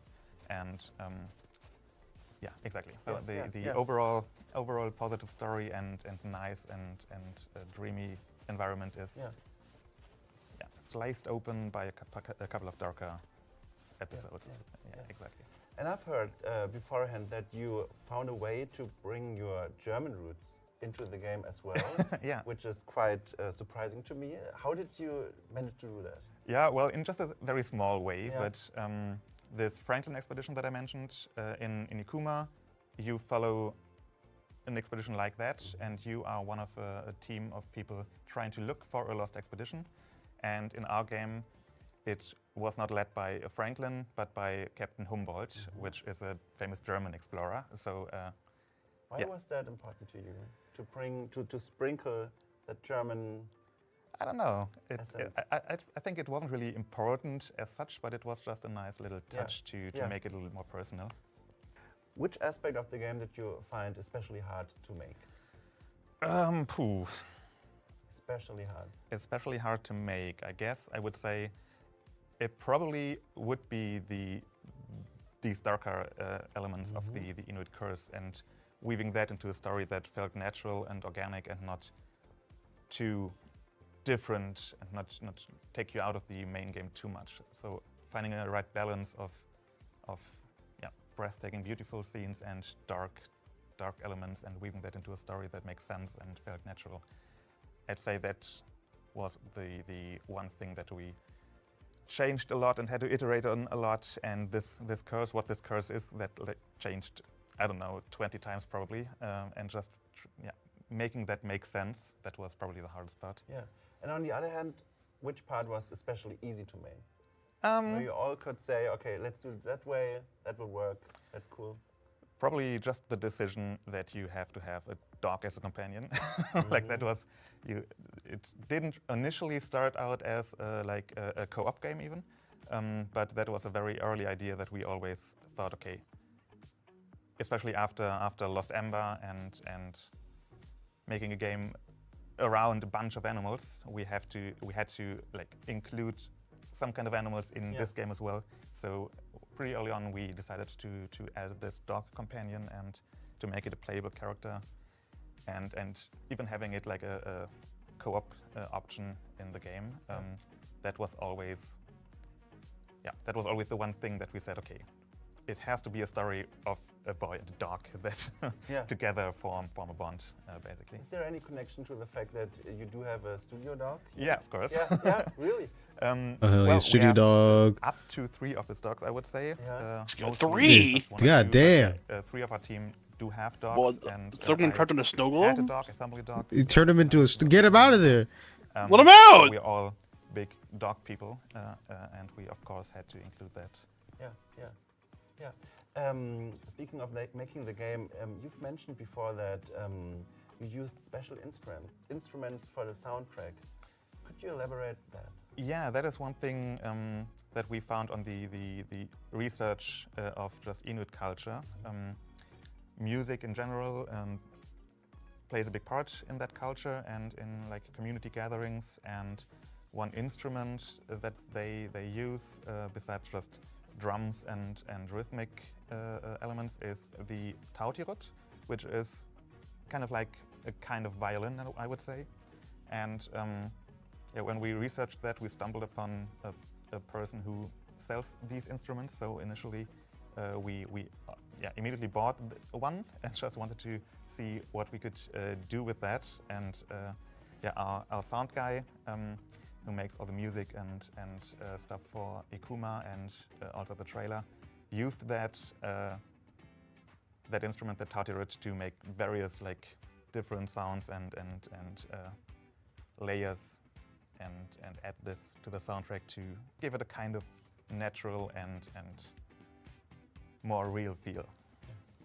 So putting all things together, you told me your game feels quite like taking a risk because it's such a unique and uncommon game, such a unique setting. Does it feel like taking a risk? Yeah, definitely. I mean, making a game is always a risk, I would say, but especially if you make a game for 5 years, or in the end it will be 6 years, and you put a lot of time and work and money in the end into it. It's always a risk, of course, and with this, like telling an emotional, personal story is always a kind of risk as well, because you don't know if it'll resonate with people and if we can transport these emotions to people. So yeah, it's definitely a risk, and I hope it'll work out in the end. But that's why we were extremely nervous about this announcement and this, like, finally showing the world this is what we've been working on and this is what we've been pouring our hearts into. And I'm really nervous to see the reactions of the world. Yeah. What do you wish for people saying after they played your game? What would you like to stuck with them? After they played our game, I think like the one idea that we want people just to take with them after the game is to believe in yourself. Like, one core element of the story is that our protagonist Sam, he grew up an orphan on the streets of London, and he didn't really have any kind of self-esteem. He didn't feel like he was worth anything. And through the story and through the companions he meets on the way, he starts to believe in himself and believe he can have an actual future with someone and find love even. So yeah, that's the core driving story element, I would say. Yeah. Just believe in yourself. A question I was wondering all the time while I was traveling to your studio, how did you guys actually meet? The guys of the studio? Well, we met in university, where we studied game development, a Games Master program here in Hamburg. And our first project, Lost Ember, started out as our final project from university. And while we developed it, we realized, okay, we have something here, and founded the company around that, basically. Yeah. Have you always wanted to be or to become a developer? What inspired you to pursue that career? Yeah, it kind of always was my dream job as a child. So when I was, I don't know, 10 or 11 or something like that, I already had this goal of, okay, someday I will make my own games and create my own worlds, and I just never stopped pursuing that. What exactly happened when you were 10 or 11 years old, so that you thought, okay, that's my career, that's I want to become? I think the project that really started it was Zelda Ocarina of Time. That was my all-time favorite game as a kid, and I just wanted to create worlds like that, basically. So how did your way into the industry look like? Did you already mentioned that you studied here in Hamburg? Mm-hmm. When did you start studying, and when did you finish your studies? I started with the just computer science studies in 2010 it was, for the bachelor, and then I already specialized. You could choose different paths in the program, exactly, and I already started choosing all the game-related options, and then they had this game development master's program to really focus on games and not all the other computer science stuff. And then that started in 2014, and that's when I met the other guys, and we founded Moonai. Yeah, and you published your first game, Lost Ember, in 2019, which became an award-winning and best-selling game. And here's a tricky question for you. I was already wondering, also while I was on my way here, despite the fact that it was such a hit, your first game, did you make any mistakes along the way while developing that game, which you now said, okay, let's not do this again. Let's try to learn from these mistakes for developing your new game? Yeah, that's a good question. I mean, we certainly made a lot of mistakes, and I guess that's unavoidable developing games, and I probably would say we have made a lot of other mistakes with this new game, but there were a lot of things that we set out to not do again with the next game, and for example, just the reason why we started marketing this game so late this time. With Lost Ember, we started basically from the first day on. We posted concept art and whatever on socials. But the game changed a lot over time, and the initial art style wasn't the final one, and the initial characters didn't end up in the game.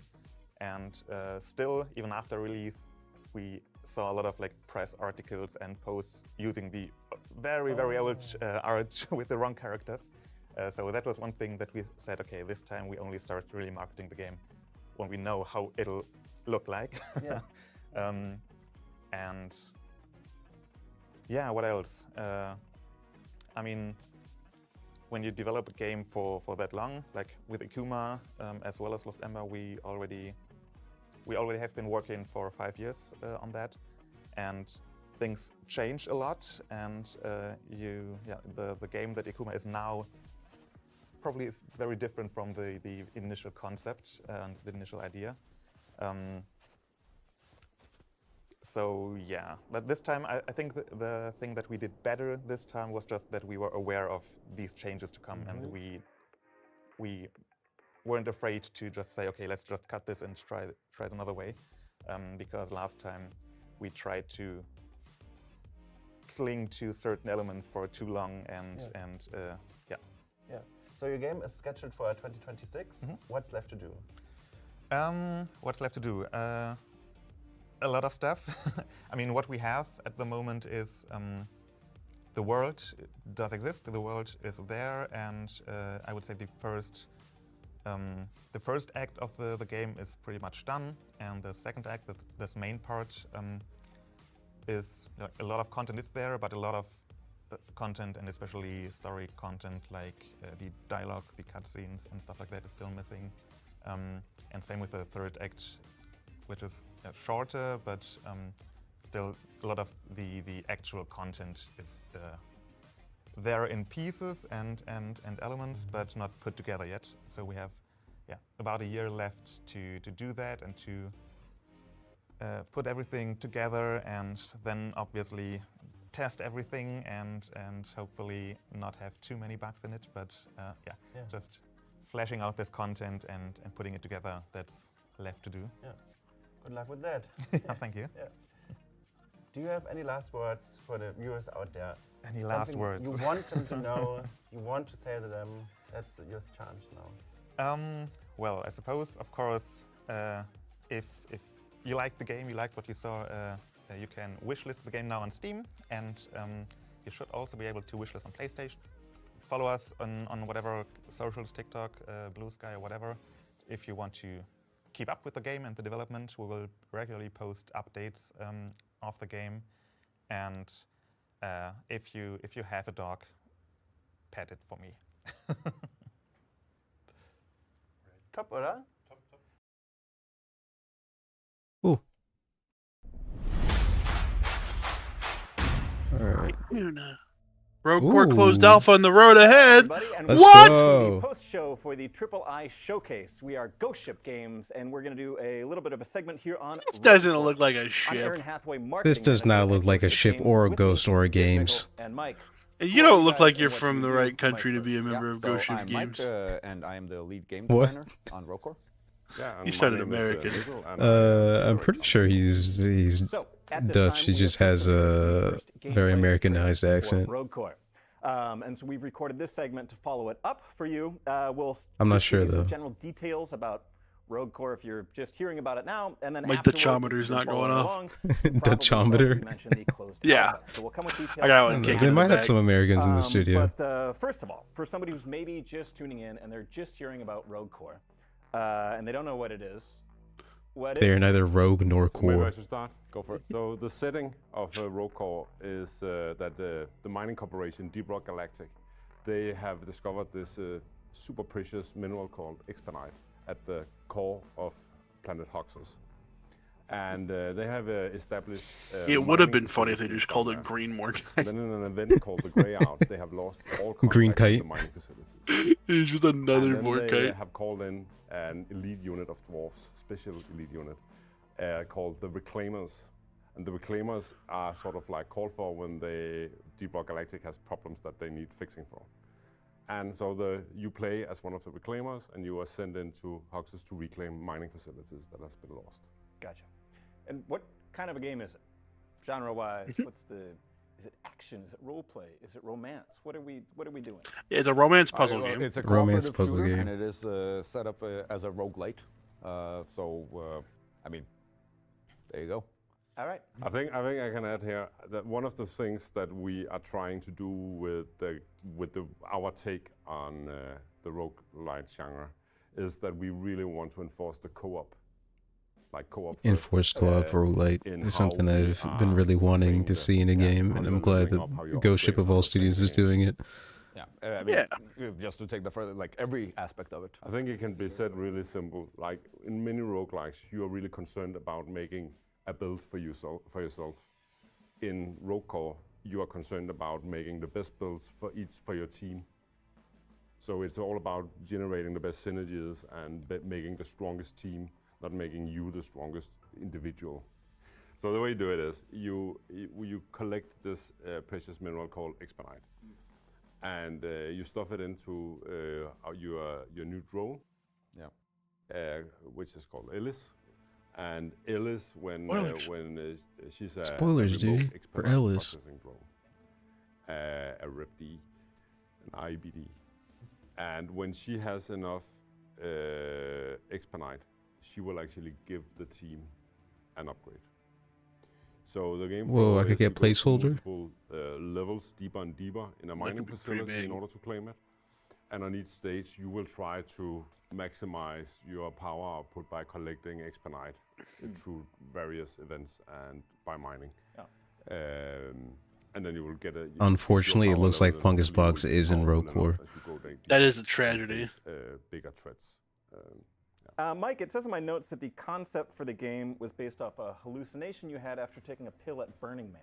Can you say more about that? Yeah, I have never been to Burning Man. That's what it says in my notes, Mike. I'm just Josh. No. That was long ago and not true. So we've got this playtest announced. The trailer came out at the end of it. You've got the closed alpha coming soon. And this is something that people have been excited about since we revealed Rogue Core for, a year ago. So maybe we'll start getting into that and giving some details and setting some expectations for what this closed alpha is and isn't, how it'll work. So it will be fungus bogs only. It'll be Fungus Box only, and only Fungus Box and Magma Core. When do you expect to sign up? I mean, the sign-ups should be running right now as we speak, right? The trailer has been running, so you should be able to go to Steam and sign up for the closed alpha. Okay. But I think, in terms of the context of it, so where we're coming from, for anybody who doesn't know, we are Ghost Ship Games, and we are the developers of a game called Deep Rock Galactic. And the process of developing this game has been very special for us, and I think also for. I really like the naturally generated structures. This, we've been calling open development. That's definitely new to this game. It is an Whatever indie title rock. you want to put on it, but the point is that we are developing the game together with the community. There's a lot of this back and forth iteration. Sandblasted corridors, but it's only when there's a sandstorm. Not the hot blizzard. To earlier rough versions of the game. Of Deep Rock Galactic. Of Deep Rock Galactic, exactly. And we are planning to have a very similar process with Rogue Core. We are, of course, trying to still figure out because, the times have changed. We're a different company, and this is a new game. And also the audience is a bit different.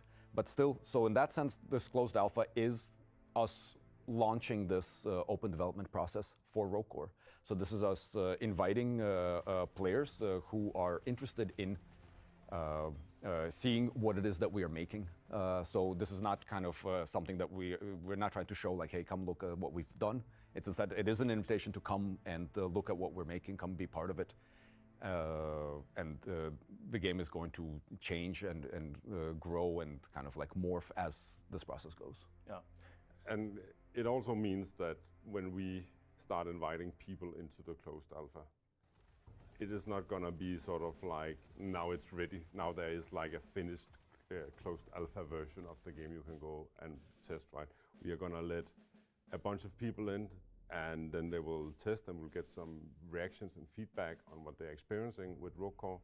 And then we will continue developing, making updates to Rogue Core, invite more people in, and vice versa, right? And then the game will develop like that. Yeah. But that also means that when people are coming into Rogue Core for the first time, it will probably be rough around the edges, right? It is not going to be a polished. That's not where we are with the game. Not at all. And I think that people should not compare our closed alpha to other closed alphas that they have experienced, right? Because this is a closed alpha leading up to an early access. Yeah. Right. So that's just to set the stage of how early we feel we are in the process of developing Rogue Core. Yeah. So this isn't like this is 90% done. We just got finishing touches. This is like we're working on it. We're figuring this out. Come and test it. If this is broken or weird, let us know. Yeah, 100%. What was it about?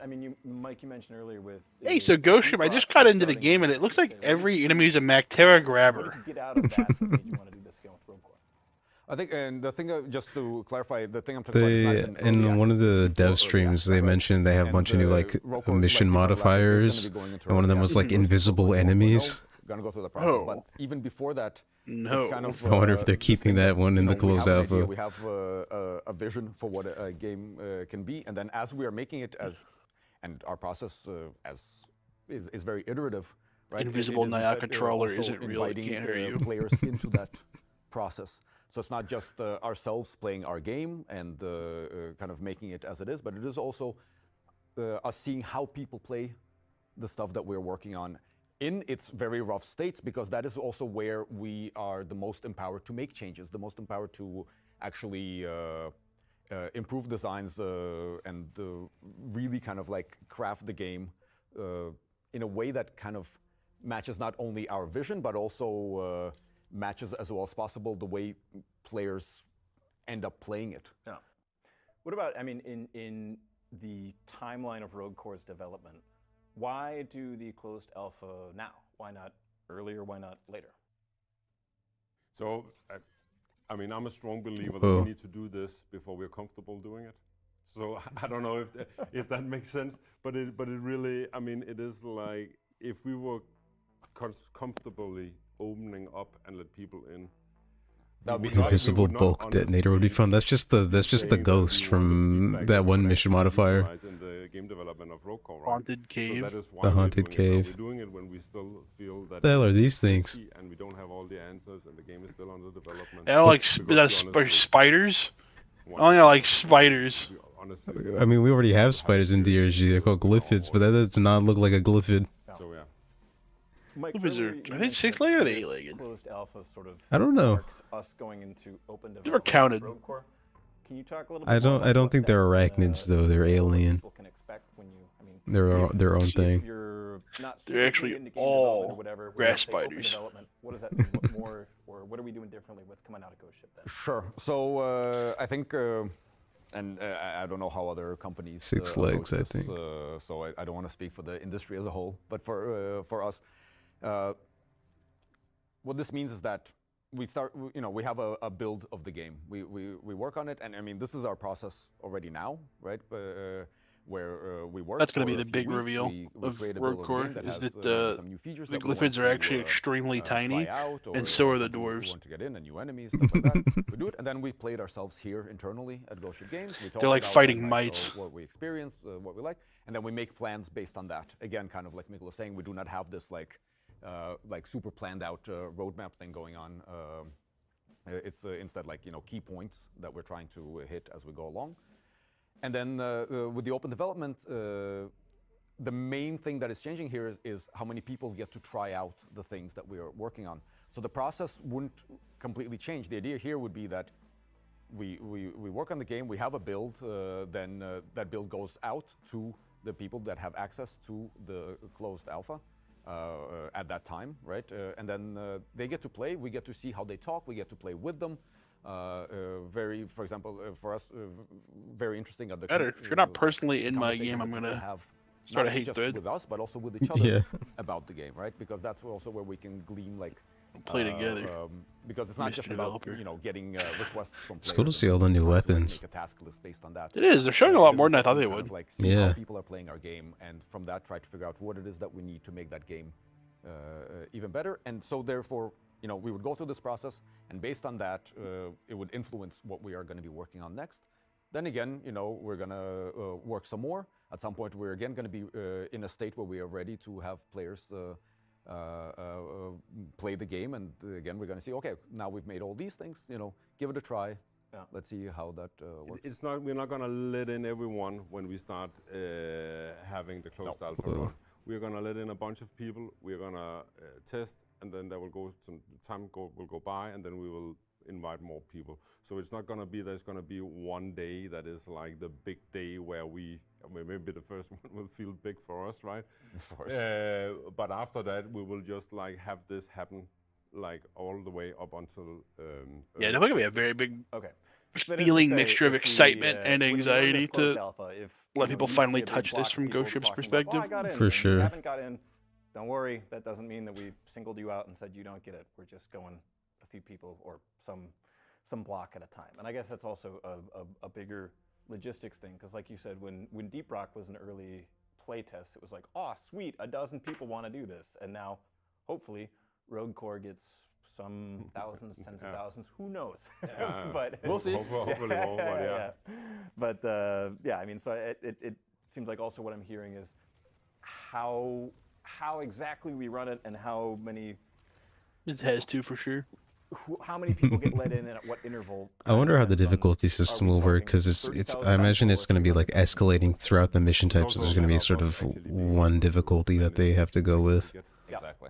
Either that, or they might do the other If we let I don't know. roguelike classic where there's like a normal mode, and then when you get to a certain clear, you unlock like a hard mode. Yeah. To follow the discussions and it's the roguelike classic. That's true. I know. DRG Survivor does like the hazard system as well. Following some sort of formula. No. I mean, so we are also figuring out exactly what is going to work best for us and for Rogue Core and for this development process. So, I mean, how many people we let in, that's going to change depending on... I wonder how many, like, if they're going to bring anything over from Survivor, DRG Survivor, because they did add a bunch of their own original items and like weapons and stuff. Figuring out as we go. Yeah, well, and I think both games are going to have that item placeholder. Looking at yeah, pretty big crossover. I think also what's interesting, especially going into this closed alpha, is thinking about the large majority of people. Interesting to see how far the development is when alpha and early access launch, for sure. Frame of reference. Yeah, for what to expect I think we're all pretty excited to see where Rogue Core goes. I think it's going to be big. Interested in hearing your guys' thoughts on sort of the, I guess, expectations management, or sort of the feeling of knowing like that we're going into something that is, inspired by Deep Rock, but also in a ton of ways like really different. And what are your thoughts or feelings on, I guess, knowing that there will be people going in and saying, "Oh shoot, this isn't what I ordered," or like this is so different. What's the sort of? This isn't what I ordered. How do you guys feel? Like they're getting takeout. I don't know how we manage them, but they are there, and they are not. I mean, you shouldn't come into Rogue Core expecting to play Deep Rock Galactic 2 or something like that. If we are doing stuff that is drastically different from Deep Rock Galactic. And hopefully, people who play Deep Rock Galactic will also appreciate getting a different kind of game experience when they play Rogue Core, right? And we have that feeling that, well, if you want the Deep Rock Galactic experience, well, go and play Deep Rock, right?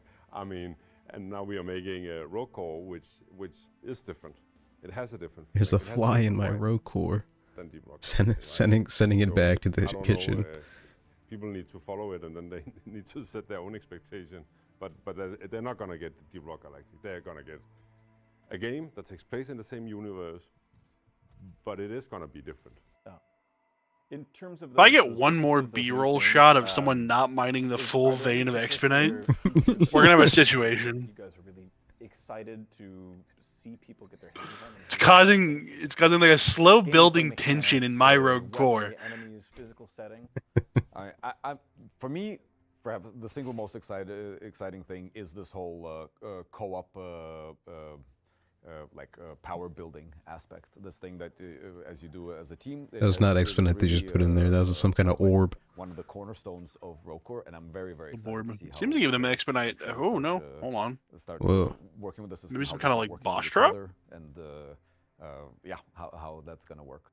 It is challenging. Like a turn in for a major enemy or event. For players, right? Because suddenly you are not just sitting there and minding your own business, and you need to. I mean, you need to be happy if your teammate gets the good upgrade. Yeah, I think like one of the kind of I hope the totem pole makes it in. Things that will help with this, and that I think that we need to work towards, is to kind of foster this mentality in the players that power mining is still here. The goal is the completion of the mission, and not making yourself as powerful as you can or getting what you want, but it is instead like, what do we need to do to complete the mission, right? That is the goal, and that is something that then the players can kind of like have as a shared goal. Now, we should probably wrap it up, but before we go, if there's anything people take away from this, what should folks know? If you're just hearing about Rogue Core, or if you've been excited for it for a while and you want to get involved with this close alpha, where do you go? What do you do? What should you know? So go to the Steam page, or go to Steam and search for Rogue Core or stuff like that. There you can Sign up for the closed alpha. There you can follow the game to get our beautiful newsletter written by Aaron Hathaway himself. Oh, Mike. And there you can also, of course, wishlist the game as well. You can go to our Discord. It is the same Discord as Deeper Galactic. The two games share a Discord because we expect them to share a community and all that stuff. There is a Rollcore part of the Discord. You can also, if you're into Reddit, there is a subreddit. It is a separate one. It is called Rollcore. Yeah. I think that will get you pretty much everything you need. I don't think. You can send us physical mail as well. Our address is on our website. Yeah. If that's. Aaron reads it, and then I do read them. Then he makes us read it. We might send you a postcard. I just want to say as a final note, maybe, that, I mean, obviously Rollcore will still have Rock and Stone. Yes. So, yes, the Reclaimers. Thank you for are still confirming. honoring, Rock and Stone. So, that's great to hear. Yeah, just if we were wondering. Well, that'll do it for this time. And just want to say on behalf of all of us at Ghost Ship Games, thank you so much for watching. I hope you've had a lovely Triple I showcase experience. And we'll see you soon on the internet talking to you about computer games. Bye. Bye, everyone. Bye, Ghost Ship Games. I'll miss you. I really hope we get the Reclaimer armor set in DRG. Over the Hill I is an imagine off-road we'll something. adventure driving game inspired It's by car well, game. let's find out, because today I'm going to be playing this game alongside some of the key people, these key individuals. Alright, unfortunately, I'm not going to watch all the after show. I'm My name is itching John to play the from Traction Voidbreaker GG, and game. joining me today we have Jun Kasu, the Gonna fun break that selector void. creator, and Break that boy. So that's all of the Triple I we're going to watch for now. I'm going to switch over to my BRB screen while I install Voidbreaker, and we'll play some of that on stream, and then we'll wrap things up. You were 2 minutes from the Silk Song. That's Yeah, unlucky. 2 minutes from Silk Song, unfortunately. So close, but there it was. All right, be right back.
Let me switch away from display capture. Just game capture. If that'll work. If not, we'll switch back to display capture.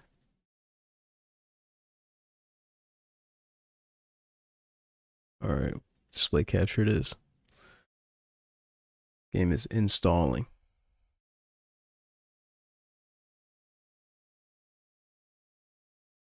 Will unfortunately not be joining us for the Voidbreaker gameplay. He's going to be taking a nap.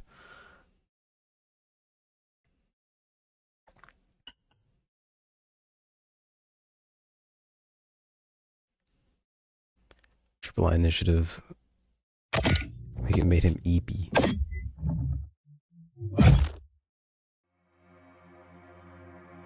Alright. First thing I'm going to do. Audio.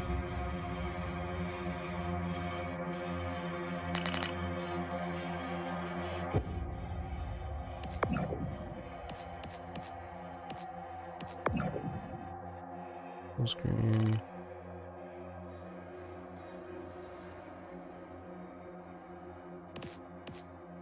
Just hop right in. Everything I saw about this game in the after show was really sweet. Oh boy, oh boy. Subject 1473. Name, Desmond Andrews. Occupation, Early Access Security Officer. Connection to the program has been established. As direct property of the program, your sole directive is to now serve and comply. Do you comply? Compliance confirmed. That's my compliance. You are required to execute tasks continuously until your contract hours are fulfilled. You are to serve and comply. Do you comply? No. Compliance confirmed. No. Explain subordinate contract hours. Do you agree to the contract terms? I guess. Compliance confirmed. Notice, prior to contract initiation, subject will undertake preliminary training and calibration protocols. Enter the designated area. Go to my sense up.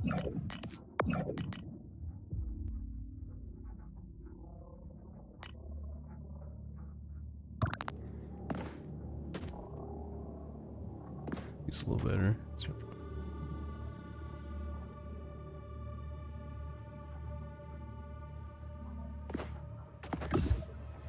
Navigate through the instructions.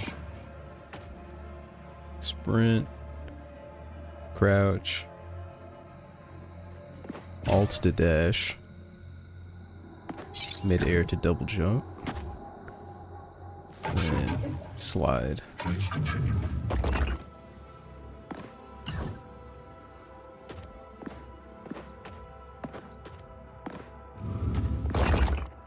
Oh.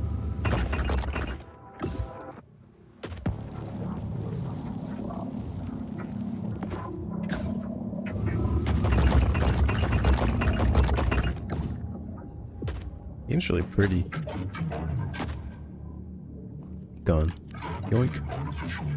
The way things are colored sort of reminds me of Mirror's Edge. It is giving Mirror's Edge. Sense might need to be a little higher.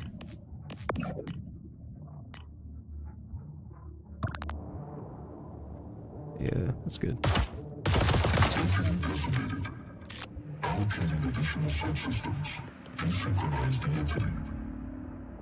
Destruction damage will fill an enemy's stagger meter. Once full, this enemy is now staggered. Destroying a staggered enemy will drop resources such as health and ammo. Throw a grenade at it? How do I use my grenade? Oh, like that, presumably.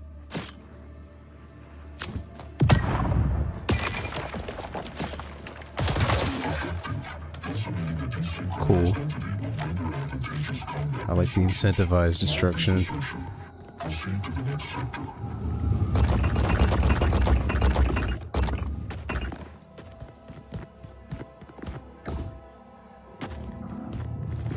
Ooh. me some real grinds.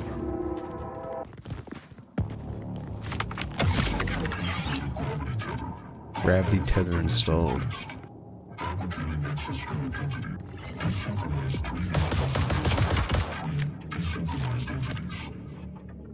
V to pick up object. Press V again to launch the object. V.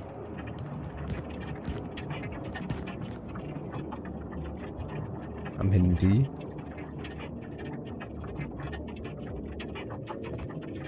Am I dumb?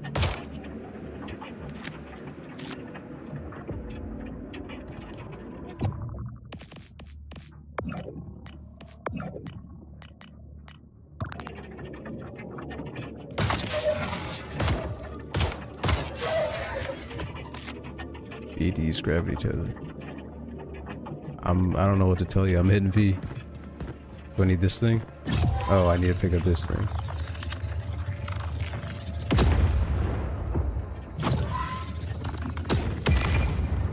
Understood.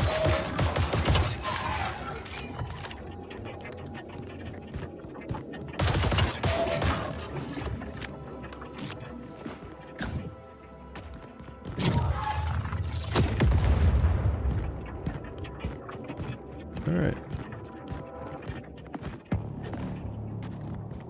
Should be able to move on now, right? Or did I not sufficiently V enough?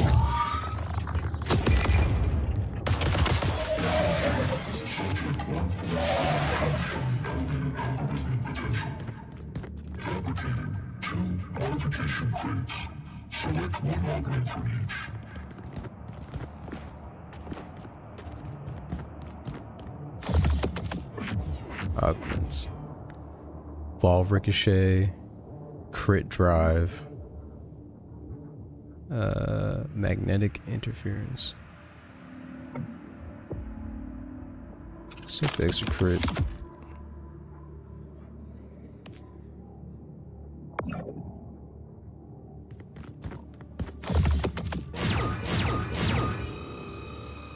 Ooh, don't act surprised. New module exit protocol. Corrupt sectors detected.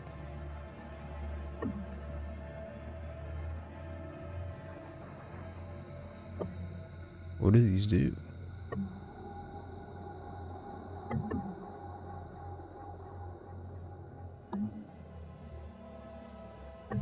Let's do this one.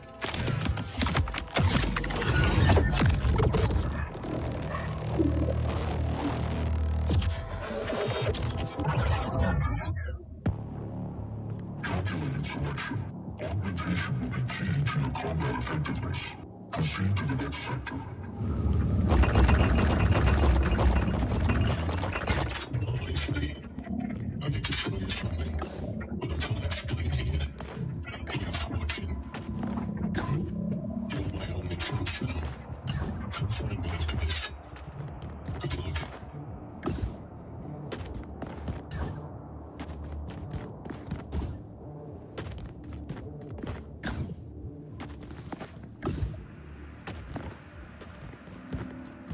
Subject 1473. Your compliance is appreciated, but also mandatory. Listen with close attention. I, the Subject's Compliance Broadcast Manager, you shall follow directives with strict instruction. Opening tutorial system. Destruction will lead to advantageous combat benefits. If to avoid failure, you must utilize this data. Example 01. To scanner entity, locate possible destructible structures. Utilize grenade, debris, or scanner entities. Scattered entities are weaker and expel health and ammo upon destination. Example 02. Scan the environmental combustion objects. Utilize gravity tether to pick Can I up skip this? combustion objects. Next, utilize gravity tether to launch objects towards standalone entities. Example 03. When overwhelmed with entity presence, utilize combustion objects to decimate large structures.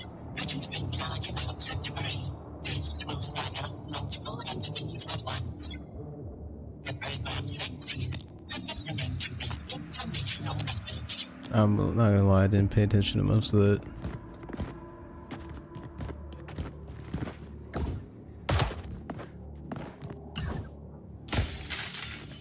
Oh, it's glass.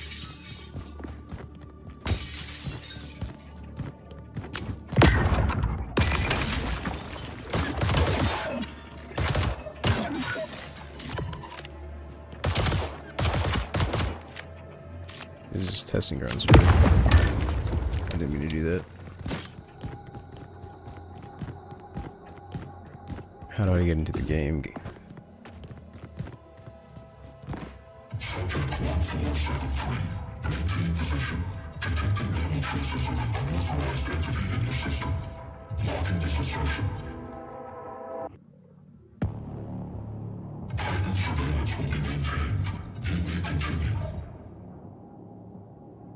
Don't worry, he didn't detect me.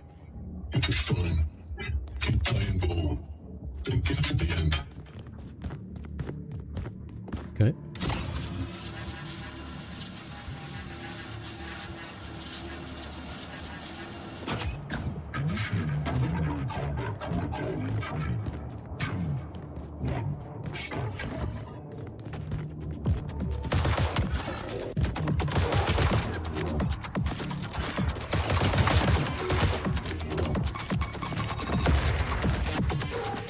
Got Minecraft creepers.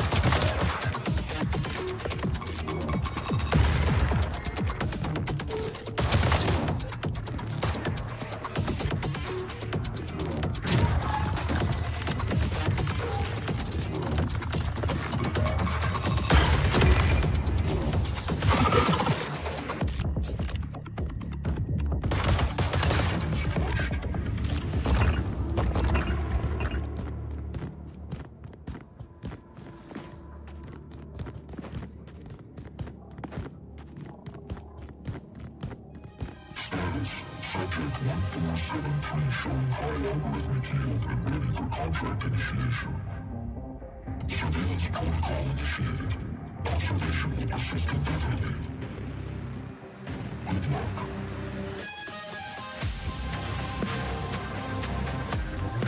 Hell yeah.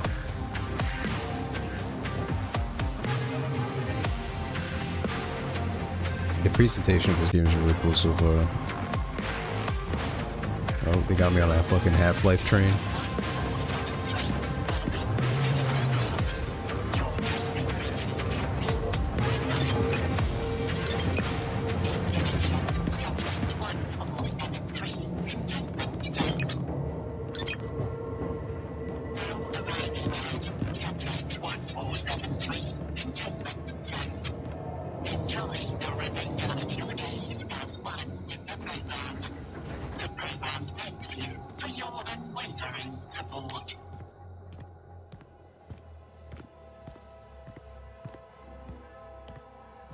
I'm not walking this slow, the game's making me. Oh, here we go.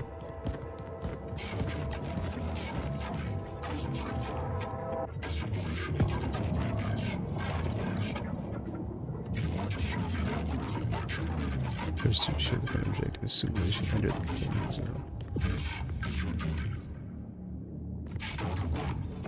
This is a bug. Came with my mouse. Okay. I've still got some explaining to do. Come find me first.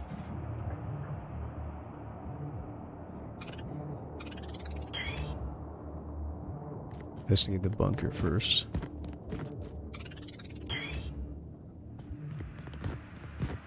The bunker. Welcome to my humble abode. The goods for the simulation. An exploit in the program.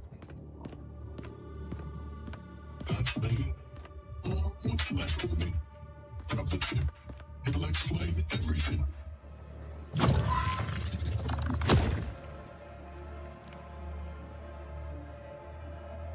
See his little brain chip.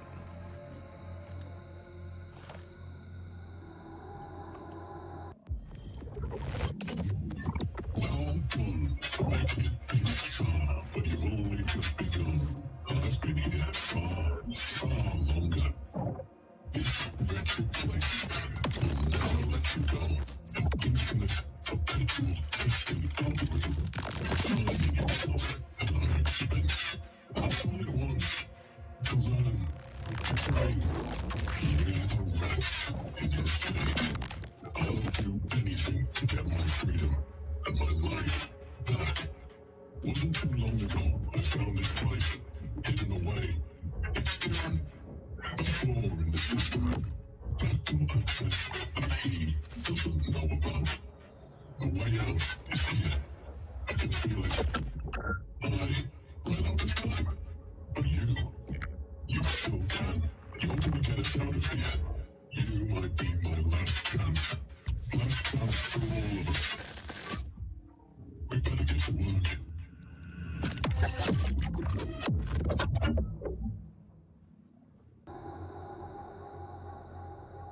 Okay. Use this place to your strength. Idris doesn't know we're here. That gate requires a malware key. We have a small window to obtain them between zones. And through there lies a possible escape. I know it. Good luck on your first run. I'd like to think it's easier, but it doesn't. It's just like a central hub. Can't get through there yet. Don't have the key.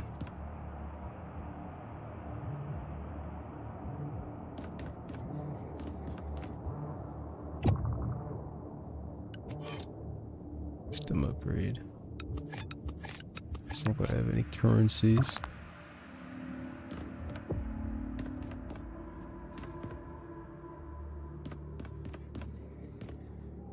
Research. No schematics.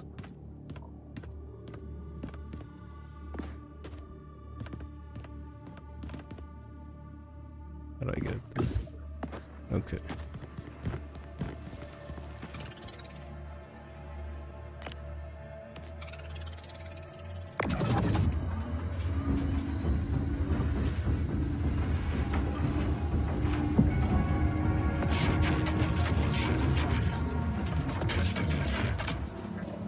Welcome to Zone 1, a twisted, corrupted forest that'll sink its teeth into you and never let you go.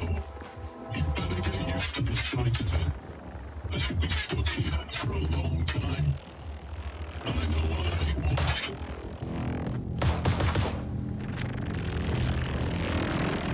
Oh, yep, that hurts.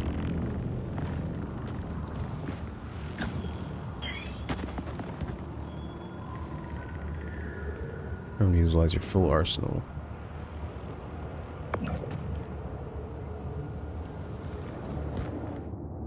Oh, whoops.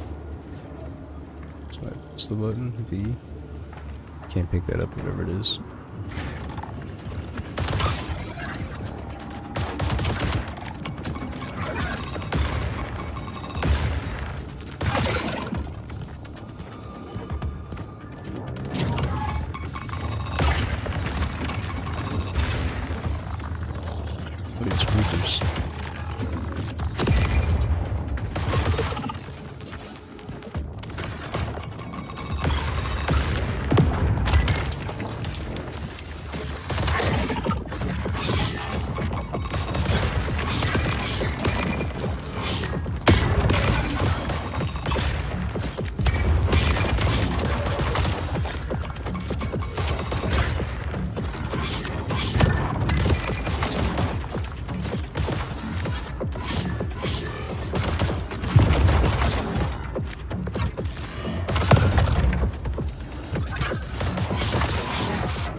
Keep blowing shit up when I mean to pick it up.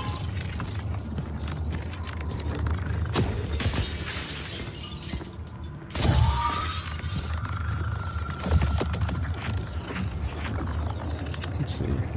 Spinning projectiles will ricochet into additional enemies. Use weapon recoil. Use damage at low health. I don't games let you blow up the environment. I'd be throwing grenades constantly. Yeah, I'm trying to do it strategically, like what they show. I'm trying to get the buildings to like fallen enemies. Let's do this one. This one sounds the most fun. B attachments menu and select the desired projectile.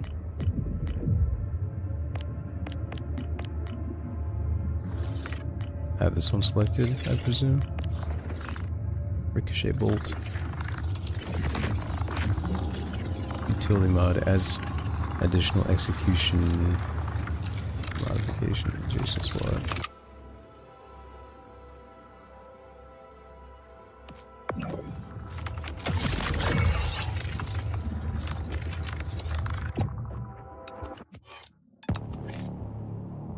Pistol. Up slot repeater.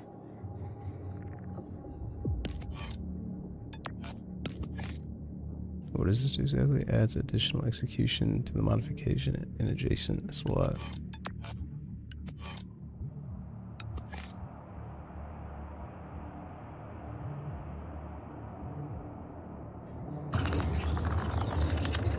Let's swap between projectiles. Broken program is dynamically generated by Idris, ensuring a unique experience each time throughout the program. Subjects will encounter deviations in the path we choose wisely. Once the path is selected, there's no turning back.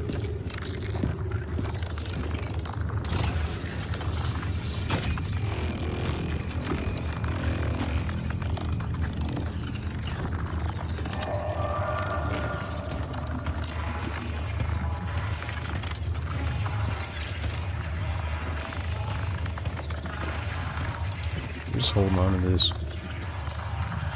Where's the thing that I'm holding on to?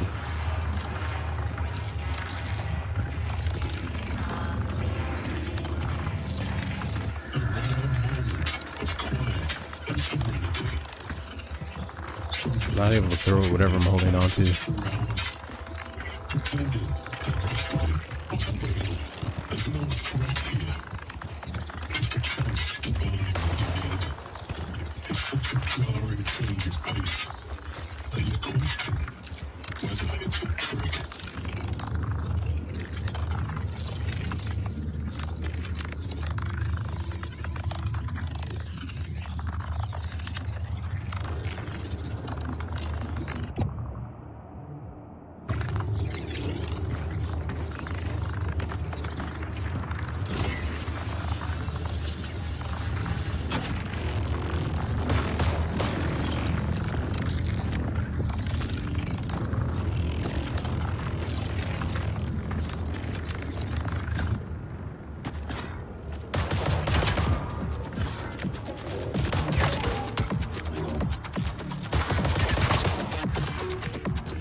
I want this. I want to pick up that. I can't though.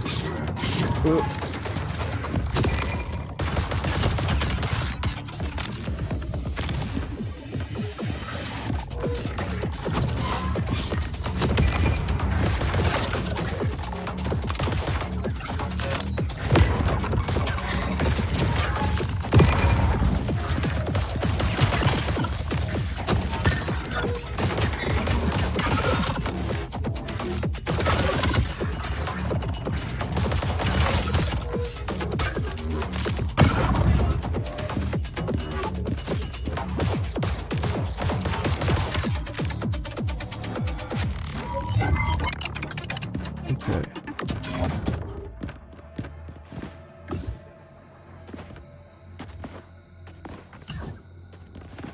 Some lag spikes I'm getting.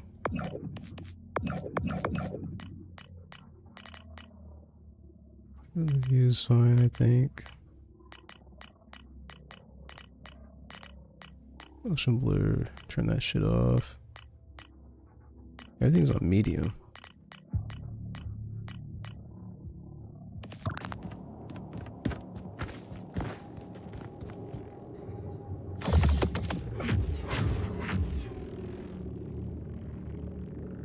Accuracy gets fucked, but damage plus 50%. High damage output, slow velocity.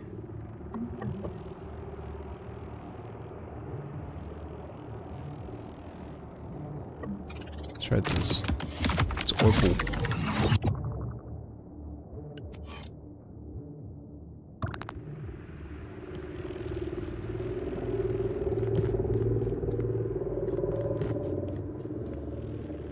There's an obelisk this way. Let's just see what that's all about.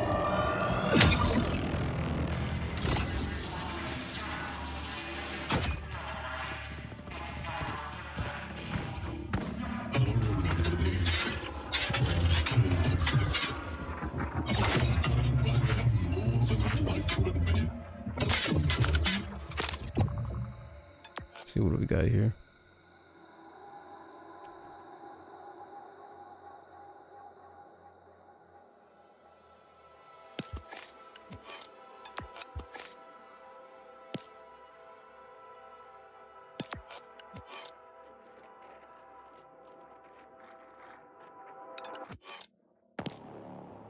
Is that how this works?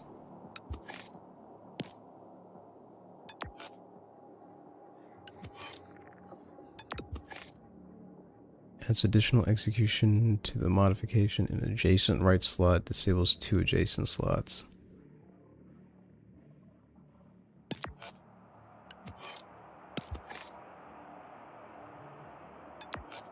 Gotcha, so I can do something like this.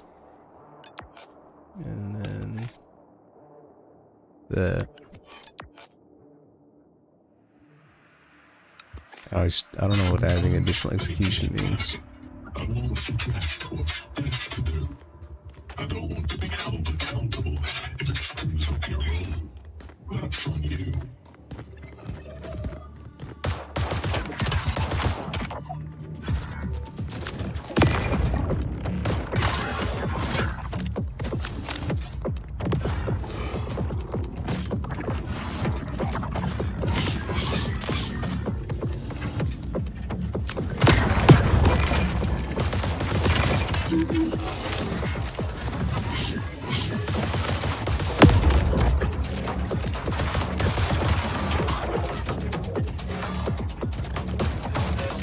God, this game's really laggy. It like throws off my aim.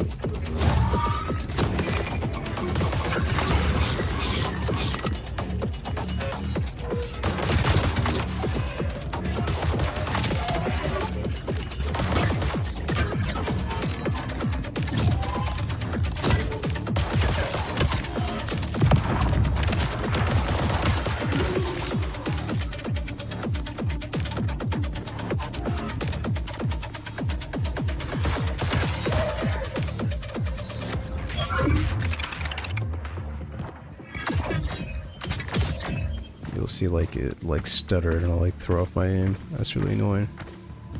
I'm not sure if that's like an optimization thing on the Game Center or mine. I'll see this run through and then I'll stop playing. This is annoying.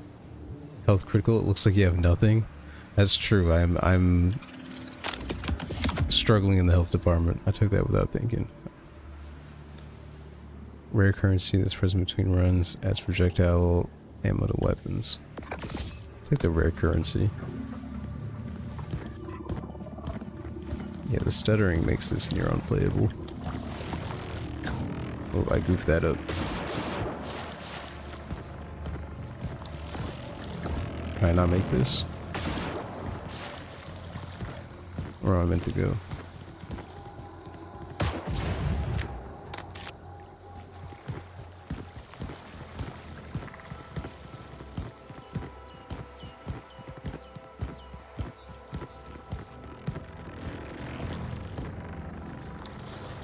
You see that stutter?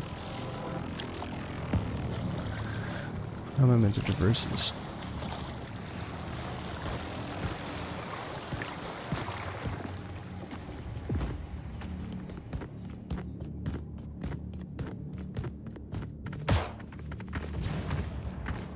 Oh, interesting. I don't know that it did that. can go this way.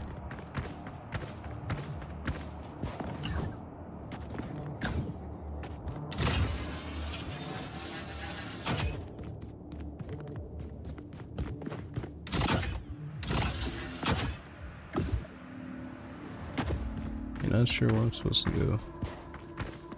If I'm able to make this jump. If I'm able to make the jump.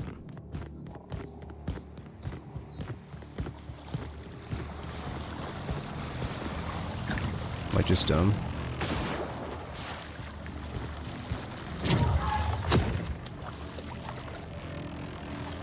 That rocket jump? Nope.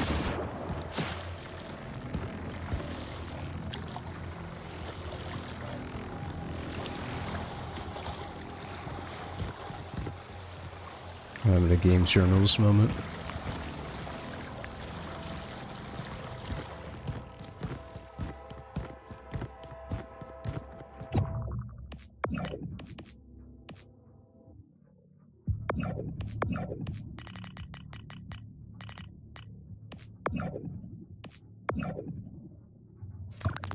I don't know. There's a pathway this way, I just don't know where I'm supposed to go from here.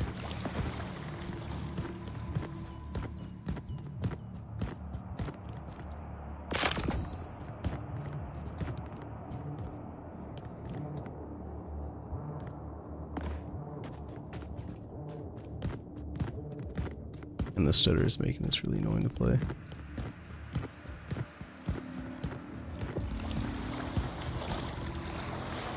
Alright, I think I'm too stupid to get past here. And the stutter is making this really annoying to play, so I'm just gonna close it off here. Save. Forfeit run.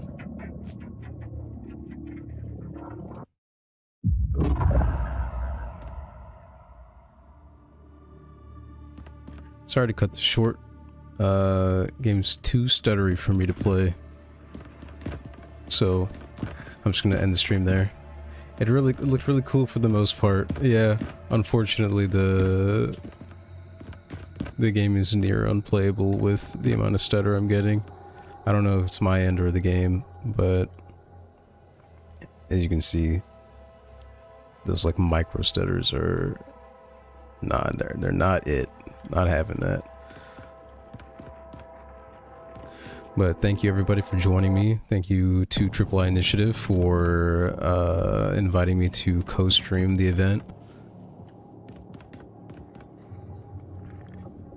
And yeah, subscribe.